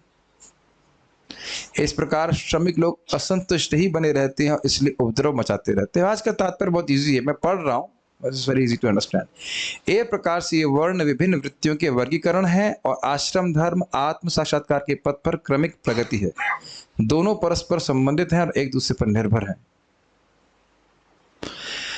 आश्रम धर्म का मुख्य उद्देश्य ज्ञान तथा वैराग्य जागृत करना है, अर्थात इसमें लग कर के व्यक्ति अपनी ड्यूटीज को करता है तो धीरे धीरे उसका प्यूरिफिकेशन होता है, और इसमें रहते हुए वह भगवान की, पहली बात तो उसमें रहने के कारण व्यक्ति पापों से बचता है। इतनी बात समझ पाए आप? हर व्यक्ति अपने कर्तव्य कर रहा है तो वह पाप नहीं कर रहा है। और इसको कदम कानन महाराज बताते हैं कि शुद्ध भक्ति ऐसा है जैसे सर्कस में आपने देखा है लोग ऊपर कूदते हैं, वो झूला टाइप का। तो ये वर्णाश्रम जो एक नेट की तरह की, कदाचित भक्ति नहीं कर पा रहे हैं तो कम से कम एक पुण्यात्मक जीवन तो जिए, आगे जाकर के धीरे धीरे प्रगति करेगा, भक्तों का संग प्राप्त करेगा तो भक्ति, एकदम पाप में नहीं गिरेगा, धड़ाम से हड्डी नहीं टूटेगी। ये कहने का आशय बहुत अच्छी बात है। आश्रम धर्म का खुद सोच लीजिए, यहाँ फैक्ट्री में काम कर रहे होते तो कितना अच्छा जप हो रहा होता। लिटरली फैक्ट्री में ही काम कर रहे होते। मुझे याद है व्यक्तिगत, मैं जब पावर प्लांट में था, काम तो घर नहीं किया था, तो एक बार हम लोगों को कंप्रेसर का, बहुत बड़ा कंप्रेसर होता है, कंप्रेसर में छोटे का छोटा वाला कंप्रेसर, मतलब इस रूम के बराबर कंप्रेसर मानिए, रूम के बराबर, तो कितनी आवाज होती होगी। तो जब बोल रहा था तो वो इधर उसने वो लगा रखे थे ईयर पैड, और बोल रहा था, उसका चेहरा पसीने से पसीना हो रहा था। मैं उसको उसी दिन में 45 दिन की छुट्टी लेके आ गया। हमने कहा ये मेरा भविष्य नहीं ना, ये मेरा भविष्य नहीं ये मुझे यहाँ नहीं रहना है। And for him it was just normal, is it not? इतने रजोगुण में तमोगुण में व्यक्ति रहकर कैसे भक्ति करेगा बताओ। ब्रह्मचारी आश्रम भावी जीवन के लिए प्रशिक्षण स्थल है। इस आश्रम में यह शिक्षा दी जाती है कि यह संसार जीवों का वास्तविक घर या आवास नहीं है। यानी कि ब्रह्मचारी आश्रम में पढ़ाई लिखाई बहुत जरूरी है, अध्ययन ये ब्रह्मचारी का कर्तव्य है। बद्ध जीव भवबंधन के अंतर्गत पदार्थ की बंदी हैं, अतएव आत्म साक्षात्कार ही जीवन का अनंतिम लक्ष्य है। ये समझ में आ रहा है? We are attached to matter, भोग में प्रवृत्त है, उसके बंदी बने हुए भोग वासना से, तो इसको काटना लक्ष्य है। आश्रम धर्म की सारी प्रणाली वैराग्य का एक साधन है। जो व्यक्ति वैराग्य की इस मूल भावना को आत्मसात नहीं कर पाता, उसे वैराग्य की उसी भावना से गृहस्थ जीवन में प्रवेश करने की अनुमति प्रदान की जाती है। ये समझ में आया? ब्रह्मचारी आश्रम में गया, उसे बताया गया जगत दुख का घर है, फिर भी नहीं समझ पा रहा है, तो ठीक है, एक क्रमिक विकास के द्वारा गृहस्थ में जाओ, लेकिन रेगुलेटेड गृहस्थ, गृहमेदी नहीं, भोगी नहीं। क्योंकि 20 साल 5 साल से 25 साल उसने अभ्यास किया, तो स्वाभाविक सी बात है कि जब वो गृहस्थ में भी जीवन बिताएगा तो उसके भोग जैसा भोगी जीवन नहीं होगा, वहां भी भक्ति कर सकेगा। अतएव जो व्यक्ति वैराग्य प्राप्त कर लेता है वह तुरंत ही चतुर्थ आश्रम अर्थात संन्यास ग्रहण कर सकता है। उसे केवल भिक्षा पर ही निर्भर रहना होता है, धन संग्रह नहीं करना होता, अपितु शरीर तथा आत्मा को चरम साक्षात्कार के लिए बनाए रखना होता है। ये सब बातें शायद समझ में आ रही होंगी, इसकी व्याख्या की आवश्यकता नहीं है। गृहस्थ जीवन तो आसक्तों के लिए। म्यूट हो गया क्या? कुछ सुनाई नहीं दे रहा है? अरे अच्छा कीजिएगा, आवाज आ रही है क्या? ठीक है, अच्छा हम तो सोच रहे थे कि हम अपना ही मत दे रहे हैं। तो आप उसमें कोई बुरी बात नहीं है, प्रवृत्ति और राग और वैराग्य के बारे में प्रभुपाद समझा रहे हैं। वानप्रस्थ तथा संन्यास आश्रम उनके लिए हैं जो भौतिक जीवन से विरक्त हो चुके हैं। विरक्त मतलब बिल्कुल स्प्रिय नहीं, क्या आप उसमें जाना। ब्रह्मचर्य आश्रम तो आसक्त तथा विरक्त दोनों के लिए ही प्रशिक्षण के लिए होता है। ये समझ में आ गया आप लोगों को? हर लड़के को ब्रह्मचर्य आश्रम में जाना चाहिए 20 साल के लिए। उसके बाद मतलब अब मैं ये बोल रहा हूँ, लेकिन अल्टीमेटली इस्कॉन में भी कोई सुविधा नहीं है कि 5 साल के बच्चे को इस प्रकार से प्रशिक्षण दिया जा सके। लेकिन फिर भी इस नियम तो यही था कि 5 से 25। अब चलो नहीं है तो पर 25 साल भक्ति करना शुरू करो, तो फिर उसके हिसाब से 25 प्लस 20 का मतलब 45 साल में आप शादी कर सकते हैं।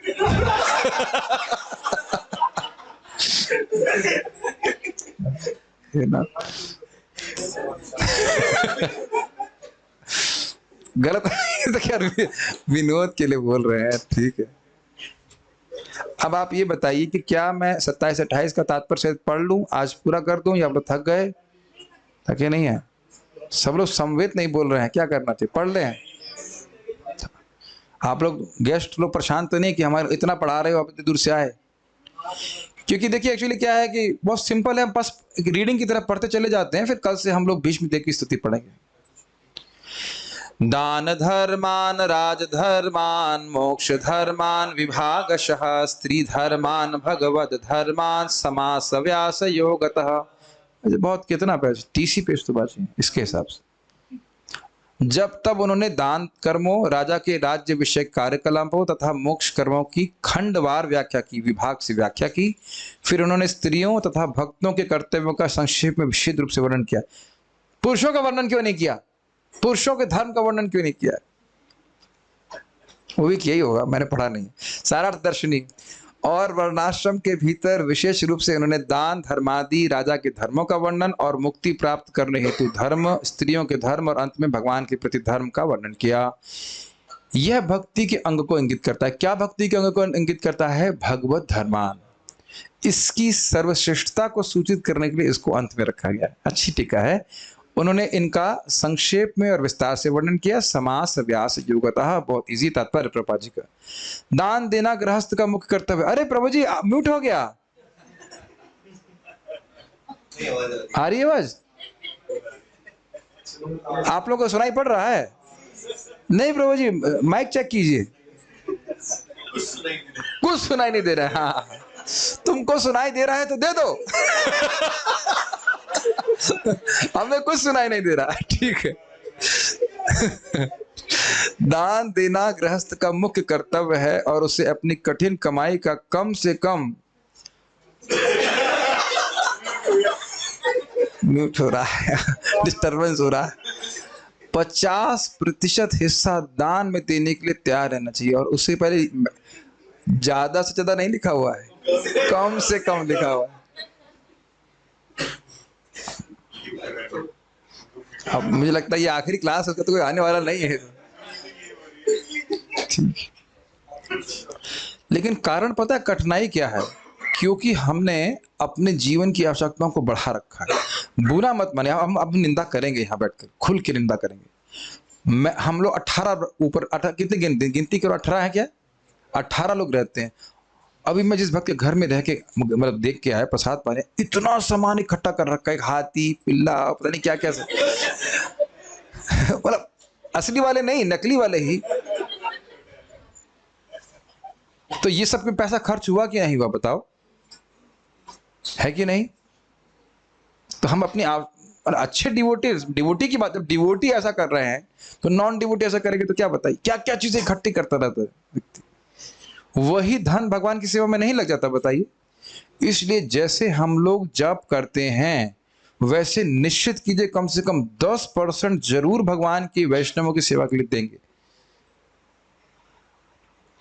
फिर मैं म्यूट हो गया हूँ।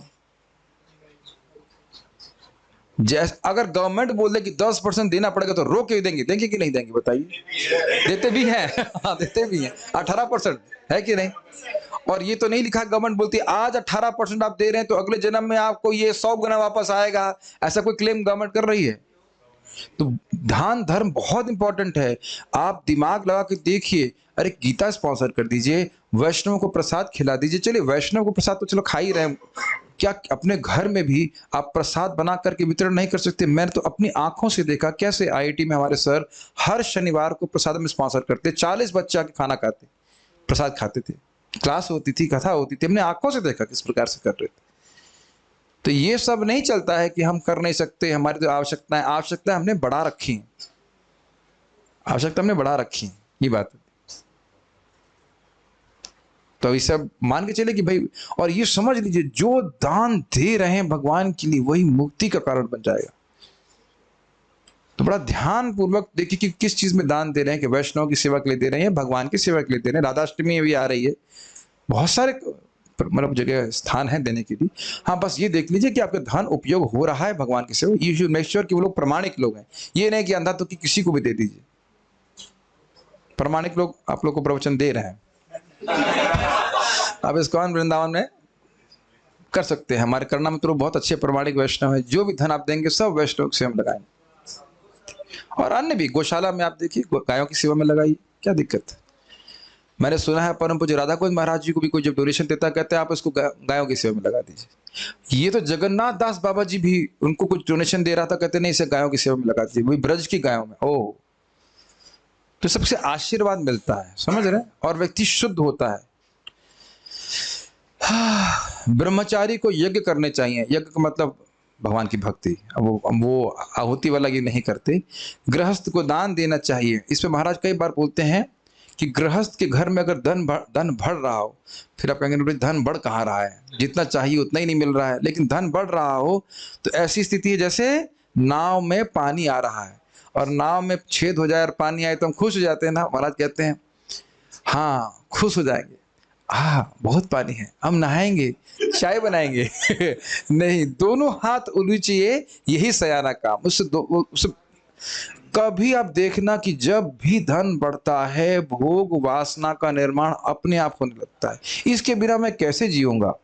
उसके बिना जी रहे थे, मरे नहीं, अब सोचने लग जाएंगे उसके बिना हम कैसे जिएंगे। कभी आप सोचिए कि मैं नहीं समझता हूं कि कोई भक्त यहां पे है जो एक ड्रेस खराब होने के बाद नया ड्रेस लेता हो। हाथ खड़ा कीजिए आप, एक भी नहीं है ना।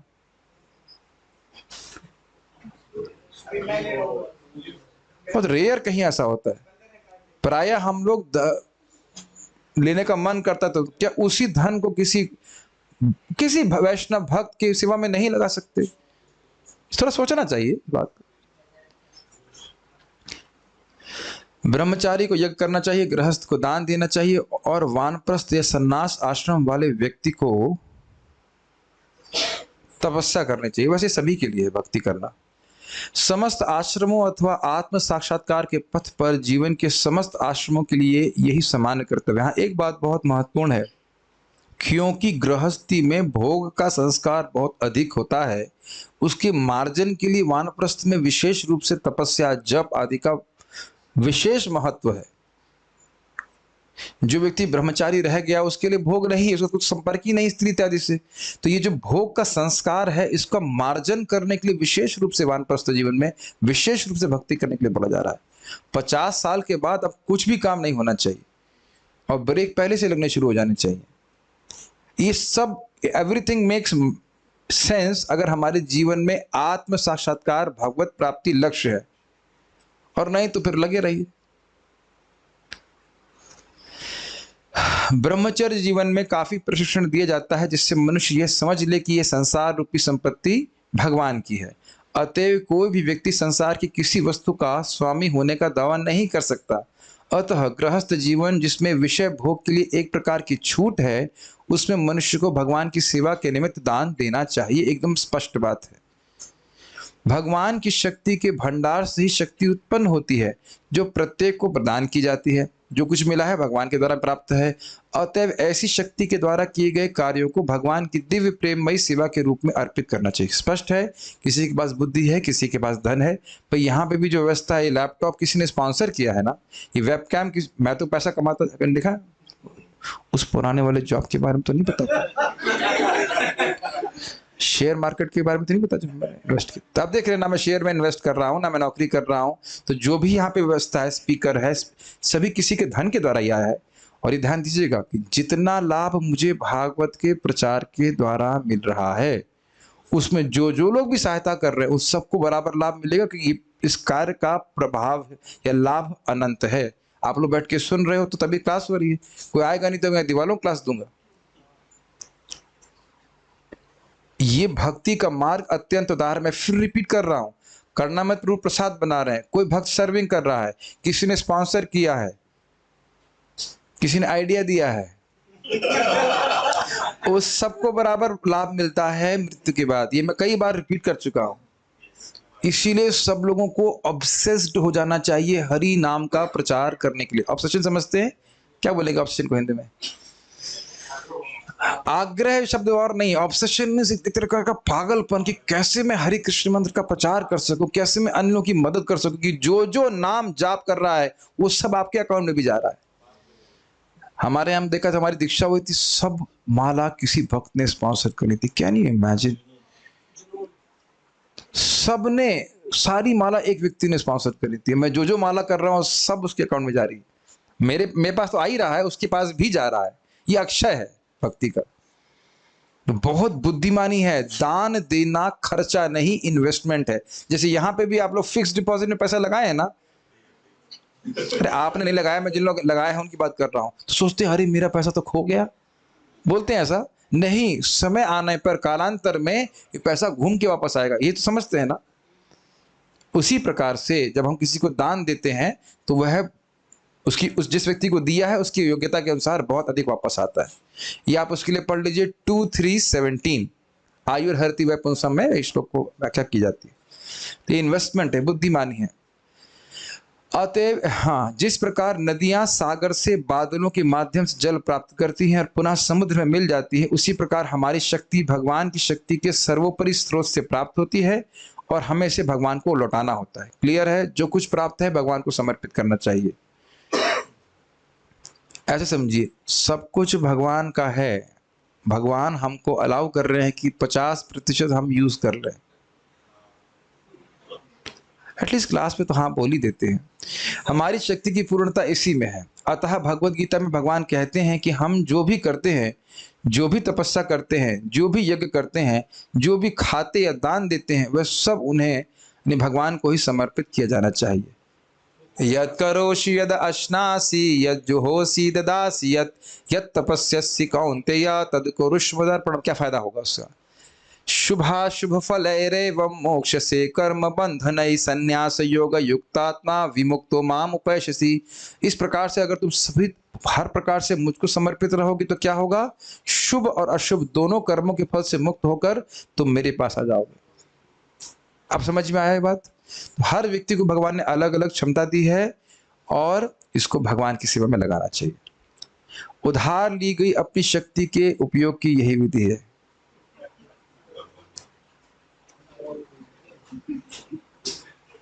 Does it make sense?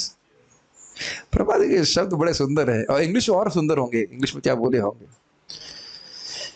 जब हम इस विधि से शक्ति का उपयोग करते हैं तब हमारी शक्ति भौतिक उन्माद के कलमश से रहित हो जाती है और इस प्रकार हम भगवान की सेवा करने के लिए अपने मूल प्राकृतिक जीवन के योग्य बन जाते हैं। जैसे अर्जुन को युद्ध करने की शक्ति कौन दिया? भगवान ने दिया और उसका उपयोग भगवान के लिए किया। तो देखिए आज भी आप अर्जुन को जानते हैं, सिंपल सी बात है। हनुमान जी को युद्ध करने की शक्ति कौन दिए? भगवान दिए। और आपको पता है भगवान राम कब आए थे? पिछले मनवंतर में आए थे, चाक्षुष मनवंतर में। आज भी हनुमान जी को जाना जाता है और सभी को। राजधर्म, दान धर्म के बारे में बात करें। राजधर्म राजनीतिक श्रेष्ठता के लिए आधुनिक कूटनीति से भिन्न एक महान विज्ञान है। राजाओं को केवल कर संग्राहक बनने के बजाय दानवीर बनने की विधि पूर्वक शिक्षा दी जाती है थी। उन्हें अपनी प्रजा की संपन्नता के लिए ही यज्ञ करने की शिक्षा दी जाती थी। स्पष्ट है सारी बात में। प्रजा को मोक्ष प्राप्त कराना राजा का सबसे बड़ा कर्तव्य था। सभी को ये शिक्षा प्राप्त हो कि भगवान की प्राप्ति कैसे हो। पिता, गुरु तथा राजा को कभी भी जन्म, मृत्यु, जरा तथा व्याधि से प्रजा को मुक्ति प्राप्त कराने के मार्ग पर लापरवाह नहीं होना चाहिए। एक स्पष्ट उदाहरण से आपको समझ में आ जाएगा। ये जो कोरोना काल है उसमें हमारे जो प्राइम मिनिस्टर हैं उनका कितना आग्रह है ना कि इस बीमारी से लड़ना चाहिए। क्या वही उसी प्रकार का आग्रह है जन्म, मृत्यु, जरा रूपी व्याधि या इस बीमारी से आग्रह से लड़ने के लिए है? और देख लीजिए, उनकी हम गलती नहीं बोल रहे हैं, जस्ट एजुकेशन नहीं है। जिस तरह से पैसा खर्च किया जा रहा है कोरोना जैसे वायरस से लड़ने के लिए, अविद्या रूपी वायरस से लड़ने के लिए किया जा रहा है? बताइए, नहीं किया जा रहा। Everybody if it is normal. लोग चिंता कर रहे हैं कि कितने लोग मर रहे हैं, लेकिन यह चिंता नहीं कर रहे ना कि जीने वाले लोग क्या कर रहे हैं। और देख लीजिए कि प्रत्यक्ष आप जानते हैं कि सबसे पहले कौन से धार्मिक अनुष्ठान खोले थे? सरकारी ठेका। और क्या है कि प्रभुपाद जी श्रवण करने के बाद ये दिखता है आंखों के सामने से। और अद्भुत बात आपको नहीं लगती कि जो हमारे लीडर्स हैं उनको बिल्कुल नहीं दिखता? हमारे मतलब सो कॉल्ड लीडर्स, हमारे तो नहीं। ये है कठिनाई ब्राह्मणों या नॉन ब्राह्मणिकली गाइडेड सोसाइटी की। बेसिकली गर्दन का, कभी विचार कीजिए हमारी गर्दन कट जाए फिर हमारा शरीर चलता रहे तो कैसा होगा? ये स्थिति है आज के समाज में। थक गए आप लोग? ओके, केवल माता जी बोल रही हैं, बाकी लोगों का मुझे पता नहीं ओपिनियन क्या है। पूरा कर दें? पढ़ना ही है, वैसे पढ़े समझ में आ जाएगा। आजकल लोग छद्म से बटोरे गए, जब ये प्राथमिक कर्तव्य सही ढंग से संपन्न हो जाते हैं तो फिर जनता द्वारा जनता के लिए बनाई गई सरकार की कोई आवश्यकता नहीं रह जाती। Democracy means democracy. आजकल लोग छद्म से बटोरे गए मतों के बल पर शासन अधिकार पा तो लेते हैं, लेकिन उन्हें राजा के मूल कर्तव्यों का प्रशिक्षण कभी नहीं मिलता और हर एक के लिए ऐसा कर पाना संभव भी नहीं है। ऐसी परिस्थितियों में अप्रशिक्षित प्रशासक प्रजा को सभी प्रकार से सुखी बनाने के प्रयत्न में कहर ढाता है। ये हमने स्वयं देखा कि कहल गांव में हम थे और वहां पे किस प्रकार से खेत के खेत किलोमीटर के किलोमीटर खींच लिए गए, जहां एकदम उर्वर भूमि है। बिहार से कोई है यहाँ पे? हाँ, आप जानते हो बिहार की भूमि कितनी, आप तो वहीं पास से हो ना, भागलपुर के पास से, कितनी भूमि उर्वर वहां की है कि नहीं? गलत तो नहीं बोल रहा हूं। और पूरा खेत खींच लिए और बस वो बना रहे हैं पावर प्लांट। और अद्भुत बात, ये तो हम झूठ नहीं बोल रहे हैं, आंखों के सामने की बात है कि हम लोगों के मतलब प्लांट के बाहर ही गांव वालों को बिजली भी नहीं मिलती थी। गलत तो नहीं बोल रहा हूं? और अगर नौकरी भी दे रहे हैं तो उससे पहले देखो कितना उसके पास एक गाय रहती होगी, वो आराम से खेती करता होगा, शांति से जी रहा था। अब उसको अगर नौकरी भी दी तो आपने कहा धुआं खाने के लिए। आपको पता है मैं नौकरी क्यों छोड़ी? वैसे तो छोड़ने का पहले से प्लान था। मायापुर गया, जब लौट के आया तो सुना मैंने कि एक बोल्ट, बोल्ट समझते हैं, बोल्ट 90 मीटर से ऊपर से गिरा, हेलमेट को फोड़ करके दिमाग में घुस गया। तो मैंने कहा भाई मरना तो एक ऐसे नहीं मरना है। 90 मीटर, समझ रहे, 90 मीटर से बोल्ट गिरेगा, इट्स लाइक अ बुलेट। फर्जी में मरने के लिए यहाँ पे आए हैं, फर्जी समझते हैं, फालतू में। अरे भाई भागवत बोलते बोलते मर जाए तो समझ में आता है, बहुत अच्छी बात है, लेकिन इस तरह से मरना है कीड़े की तरह। तब उसी टाइम मुझे दिख रहा था किस प्रकार से ये दुरुपयोग हो रहा है लोग। तो हम कह तो रहे हैं कि बिजली बनाएंगे सुखी हो जाएंगे, लेकिन वो कितने हजार कह सकते, कितने सारे लोग जो है उससे प्रभावित हुए, उसको कोई सुन ही नहीं रहा है। और अभी देख रहे हैं कि सारा कुछ 100 साल के अंदर हो रहा है। उससे पहले सब मर रहे थे ना, कभी सोचा आपने इस तरह से? उससे पहले सब मर रहे थे ना, बिना टेक्नोलॉजी के कोई नहीं मर रहा था। और अभी आप देखिएगा कैसे युधिष्ठिर महाराज राज्य करते हैं। दूसरी ओर ये अप्रशिक्षित प्रशासक धीरे धीरे चोर तथा धूर्त बन जाते हैं और डामाडोल राज्य पर करों में वृद्धि करते जाते हैं। स्पष्ट देख रहे हैं, कुछ व्याख्या की आवश्यकता नहीं, जिससे प्रशासन के लिए धन प्राप्त हो जो सभी प्रयोजन के लिए व्यर्थ होता है। धन इकट्ठा हो रहा है, लेकिन जो मुख्य प्रयोजन है कि लोग मोक्ष प्राप्त करें, मुक्त हों, इस कुछ भी नहीं। किसी मैनिफेस्टो में है एक बार सेवा का मौका अवश्य दें, हम आपको भक्ति सिखाएंगे, भक्ति के कर्मठ प्रत्याशी, आपको हरे कृष्ण मंत्र सिखाएंगे। एक आदमी वोट नहीं देगा, नहीं देगा कि नहीं? यही बात है। वास्तव में मनु संहिता तथा पराशर कृत धर्म शास्त्र जैसे शास्त्रों के अनुसार राजा को समुचित प्रशासनिक निर्देश देने के लिए योग्यता प्राप्त ब्राह्मण ठीक माने गए हैं। एक गुणवान राजा जनता का आदर्श होता है, अतः यदि राजा पुण्यात्मा, धर्मात्मा, शौर्यवान तथा दानवीर होता है तो जनता भी समान रूप से उसका अनुकरण करती है। यद यद आचरति श्रेष्ठस तत्तत् एव तरो जनः स यत् प्रमाणम कुरुते लोकस तद अनुवर्तते।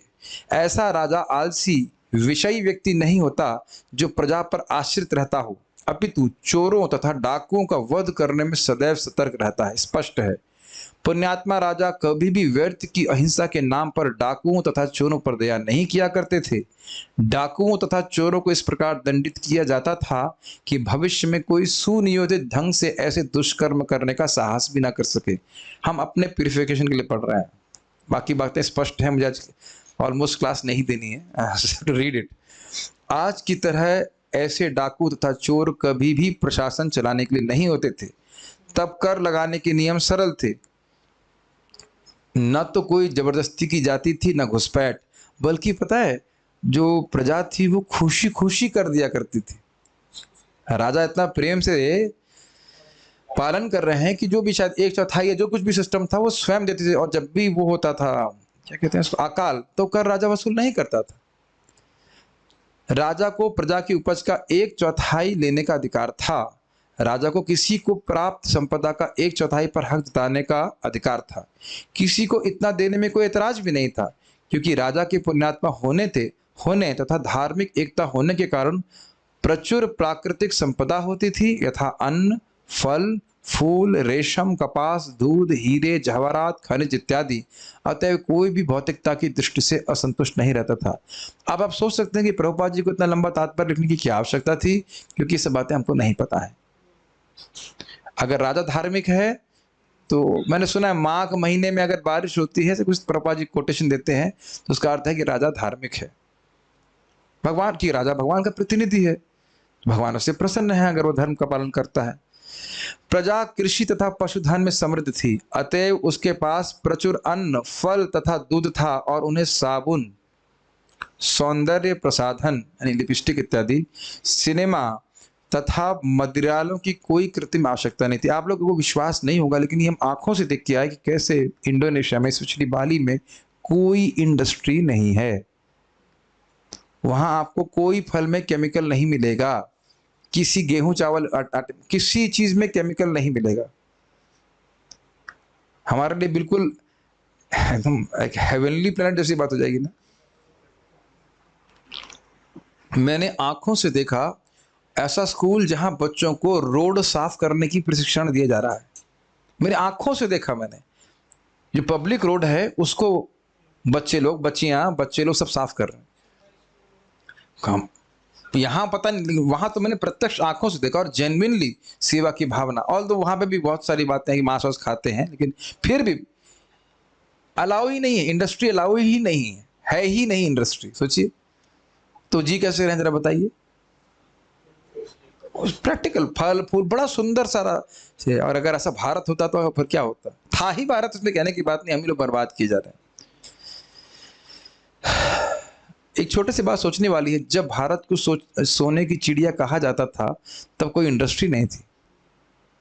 इंटरेस्टिंग है ना, गलत तो नहीं कह रहे हैं। राजा को यह देखना होता था कि मानवता की संचित शक्ति का सही ढंग से उपयोग हो रहा है। मानव शक्ति पशु जैसी इच्छाओं की पूर्ति के लिए नहीं, अपितु तो आत्म साक्षात्कार के लिए होती है। ये बारंबार बात क्यों कह रहे हैं, क्योंकि बारंबार ये बात हम समझ नहीं रहे। ऐसा नहीं है कि सारे कार्य कर लिए और फिर टाइम बचा तो फिर भक्ति कर रहे हैं। ये कल भी हम सुनने वाले हैं सब बातों को। सरकार की सारी योजना इस विशिष्ट उद्देश्य की पूर्ति के लिए होती थी। Make sense? कौन से उद्देश्य की पूर्ति के लिए बताइए? Self realization. उसका खुद का भी उद्देश्य ऐसा ही होता था और वह अपने प्रजा को भी इसी प्रकार से नियोजित करता था। फलस्वरूप राजा को उचित रीति से मंत्रियों का चयन करना होता था, मंत्रों की पृष्ठभूमि के बल पर नहीं। एक एक बात को आप आजकल के समाज से रिलेट कर सकते हैं। केवल लोगों को, मंत्रियों को अपीस करने के लिए ऐसा करते हैं। आखिरी श्लोक केवल 5 पेज है, पढ़ के आगे रुक जाएंगे। धर्मार्थ काम मोक्षांश्च सहोपायान यथा मुने नानाख्यान इतिहासेषु वर्णयामास तत्त्ववित्। तत्पश्चात उन्होंने इतिहास से उदाहरण देते हुए विभिन्न आश्रमों तथा जीवन की अवस्थाओं के वृत्तिपरक कार्यों का वर्णन किया, क्योंकि वे उस सत्य से भली भांति परिचित थे। पढ़ लेते हैं इसको। वर्णित सभी धर्मों को अंततः अर्थ, धर्म, काम और मोक्ष की 4 वर्गों में रखा जा सकता है। जो वर्ण और आश्रम के साथ धर्म थे, जो कहा गया है उसका पोषण करने हेतु वह इन वर्गों का उल्लेख करते हैं। उपायान का अर्थ है धर्म, अर्थ, काम और मोक्ष को प्राप्त करने के साधन। मतलब कैसे धर्म प्राप्त किया जाए, कैसे अर्थ, कैसे काम और मोक्ष, उसका भी वर्णन किया। और यथा का अर्थ है यथावत। उन्होंने इतिहास के उदाहरण प्रदर्शित कर अपनी बात को प्रमाणित कर दिया। कैसे इस व्यक्ति ने धर्म प्राप्त किया, कैसे धर्म किया, कैसे अर्थ प्राप्त किया, कैसे भोग इच्छा, इस प्रकार से समझाया। ठीक, बहुत इजी है तात्पर्य। पुराणों, महाभारत तथा रामायण जैसी वैदिक ग्रंथों में वर्णित घटनाएं वास्तविक ऐतिहासिक कथाएं हैं जो भूतकाल में कभी घटित हुई थीं, यद्यपि वे किसी तिथि क्रमानुसार नहीं है। ये बहुत सुंदर बात है। अजामिल की घटना यथावत सत्य है।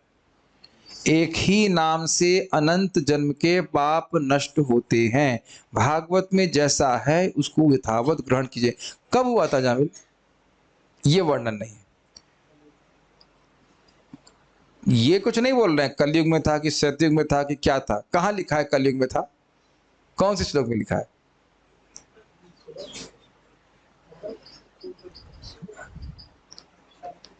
हरि नाम केवल कलयुग में काम करता है। सांकेत्यम परिहासम में उसमें लिखा है केवल कलयुग में काम करता है। ये हमने अज्यूम कर लिया कि कलयुग में काम करता है। या भगवान का कोई भी नाम, नारायण, मुकुंद, क्या केवल कलयुग में काम करता है? वह हर युग में काम कर रहा है। कहने का आशय यह है कि भागवत, समझ रहे, इतिहास, इति मतलब ऐसा, हास मतलब घटना, ये ऐसी घटना हुई है, ये कोई कपोल कल्पना नहीं है। ये बात बोल रहे हैं। ऐसे ऐतिहासिक तथ्य बिना किसी तिथि क्रम के ही सामान्य जनों के लिए शिक्षाप्रद होने के कारण चुन कर रखे गए थे। क्या शिक्षा मिलती? अजामिलोपि, यदि अजामिल जैसा व्यक्ति भी भगवान की प्राप्ति उसी जीवन में कर सकता है, तो मैं क्यों नहीं करता, क्या कर सकता? क्या ये शिक्षा प्राप्त नहीं हो रही? तो इसी प्रकार से व्याख्या की गई। इसके अतिरिक्त ये घटनाएं विभिन्न ग्रहों या यूं कहें कि विभिन्न ब्रह्मांडों में घटित होती हैं। इसलिए कथाओं के वर्णनों को कभी कभी 3 आयामों में मापा जाता है। हमें तो ऐसी घटनाओं से प्राप्त शिक्षाओं से सरोकार होना चाहिए, भले ही वे हमारे ज्ञान के सीमित दायरे के अनुसार क्रमबद्ध ना हो। ये बात प्रभुपाद खाली बोल रहे हैं कि भागवतम में आप क्रम देखने का प्रयास मत कीजिए कि ये घटना हुई उसके बाद ये हुई, ये प्रश्न मत कीजिए। जो मुख्य प्रसंग का शिक्षा प्राप्त हो रही वो ग्रहण कीजिए। और दूसरी बात यह है कि इसमें झूठ नहीं लिखना है, क्योंकि आपने सुन लिया था ऋषि नाम अनुशृण्वताम, जिस भी आख्यान और इतिहास का वर्णन किया उसमें कोई ऋषि मुनि ऑब्जेक्शन नहीं किए। भीष्म देव ने महाराज युधिष्ठिर के विभिन्न प्रश्नों के उत्तर में इन कथाओं को कैसे सुनवाया। ठीक है, मुझे पता था आज बहुत लंबा हो गया और मैंने कोई ज़्यादा व्याख्या नहीं करी क्योंकि व्याख्या करने का स्कोप भी नहीं था दे। सो कुछ को समझ में आया। 1 मिनट में देख लेता हूँ कुछ किसी कोई ऑब्जेक्शन विरोध तो नहीं है। उपायों का मतलब साधन, निवृत्ति एवं प्रवृत्ति। चलिए, निवृत्ति और प्रवृत्ति आप में से कोई बता सकता है? Hi, let the guest speak today, give the mic to them. निवृत्ति और प्रवृत्ति नहीं समझ में आ रहा है भक्त को तो बताइए। निवृत्ति मार्ग और प्रवृत्ति मार्ग बताइए। प्रभु जी, पूर्व जन्म के संस्कारों के अनुसार जो व्यक्ति भोग में लिप्त होता है तो वह गृहस्थ जीवन अपनाना पसंद करता है, वो प्रवृत्त होना चाहता है, उसके साथ साथ धर्म का भी अनुशीलन करता है। और निवृत्ति मार्ग मतलब? निवृत्ति मार्ग जो भक्ति कर चुके हैं, पूर्व जन्म के संस्कार उनके वैराग्य के हैं, वह भक्ति मार्ग अपनाते हैं। देखिए, वे ये बोला मैंने, वे प्रवृत्त होते हैं, सॉरी निवृत्त होते हैं। मुझे लग रहा था बहुत आसान है। फिर से बताइए। निवृत्ति मार्ग जिनका पूर्व जन्म के संस्कार वैराग्य युक्त होते हैं, जिन्होंने भक्ति की होती है, वे निवृत्ति मार्ग अपनाते हैं, निवृत्त होते। देखिए, भक्ति की हो या ना की हो, वैराग्य का बहुत से वैरागी व्यक्ति नहीं भी करते हैं, लेकिन पॉइंट ये है कि उसका वैराग्य की प्रवृत्ति है, मतलब वो उसको घर परिवार में बंधन नहीं। हाँ, भक्ति की तो अच्छी बात है, वो तो अलग बात है, लेकिन भक्ति तो कोई भी कर सकता है। जो गृहस्थी में जा रहा है वो भक्ति नहीं कर रहा है क्या? वो भी भक्ति कर रहा है, लेकिन पॉइंट है कि उसका वैराग्य के उसकी जो रुचि है वो वैराग्य की प्रति है, ये बात। ठीक है, ओके। और कोई प्रश्न नहीं है?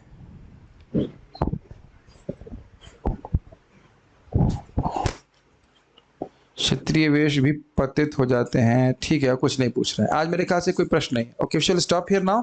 हम आज पारायण नहीं करते, बहुत लंबा है आज का, लंबा क्लास हो गया, आप लोग थक गए होंगे, रेस्ट कीजिए। Will meet tomorrow. कल सुबह भी 8 बजे मेरे को क्लास देने की सेवा दी गई है, तो 7वें स्कंद में प्रहलाद महाराज के बारे में सुनेंगे। सो क्या, मोस्ट वेलकम।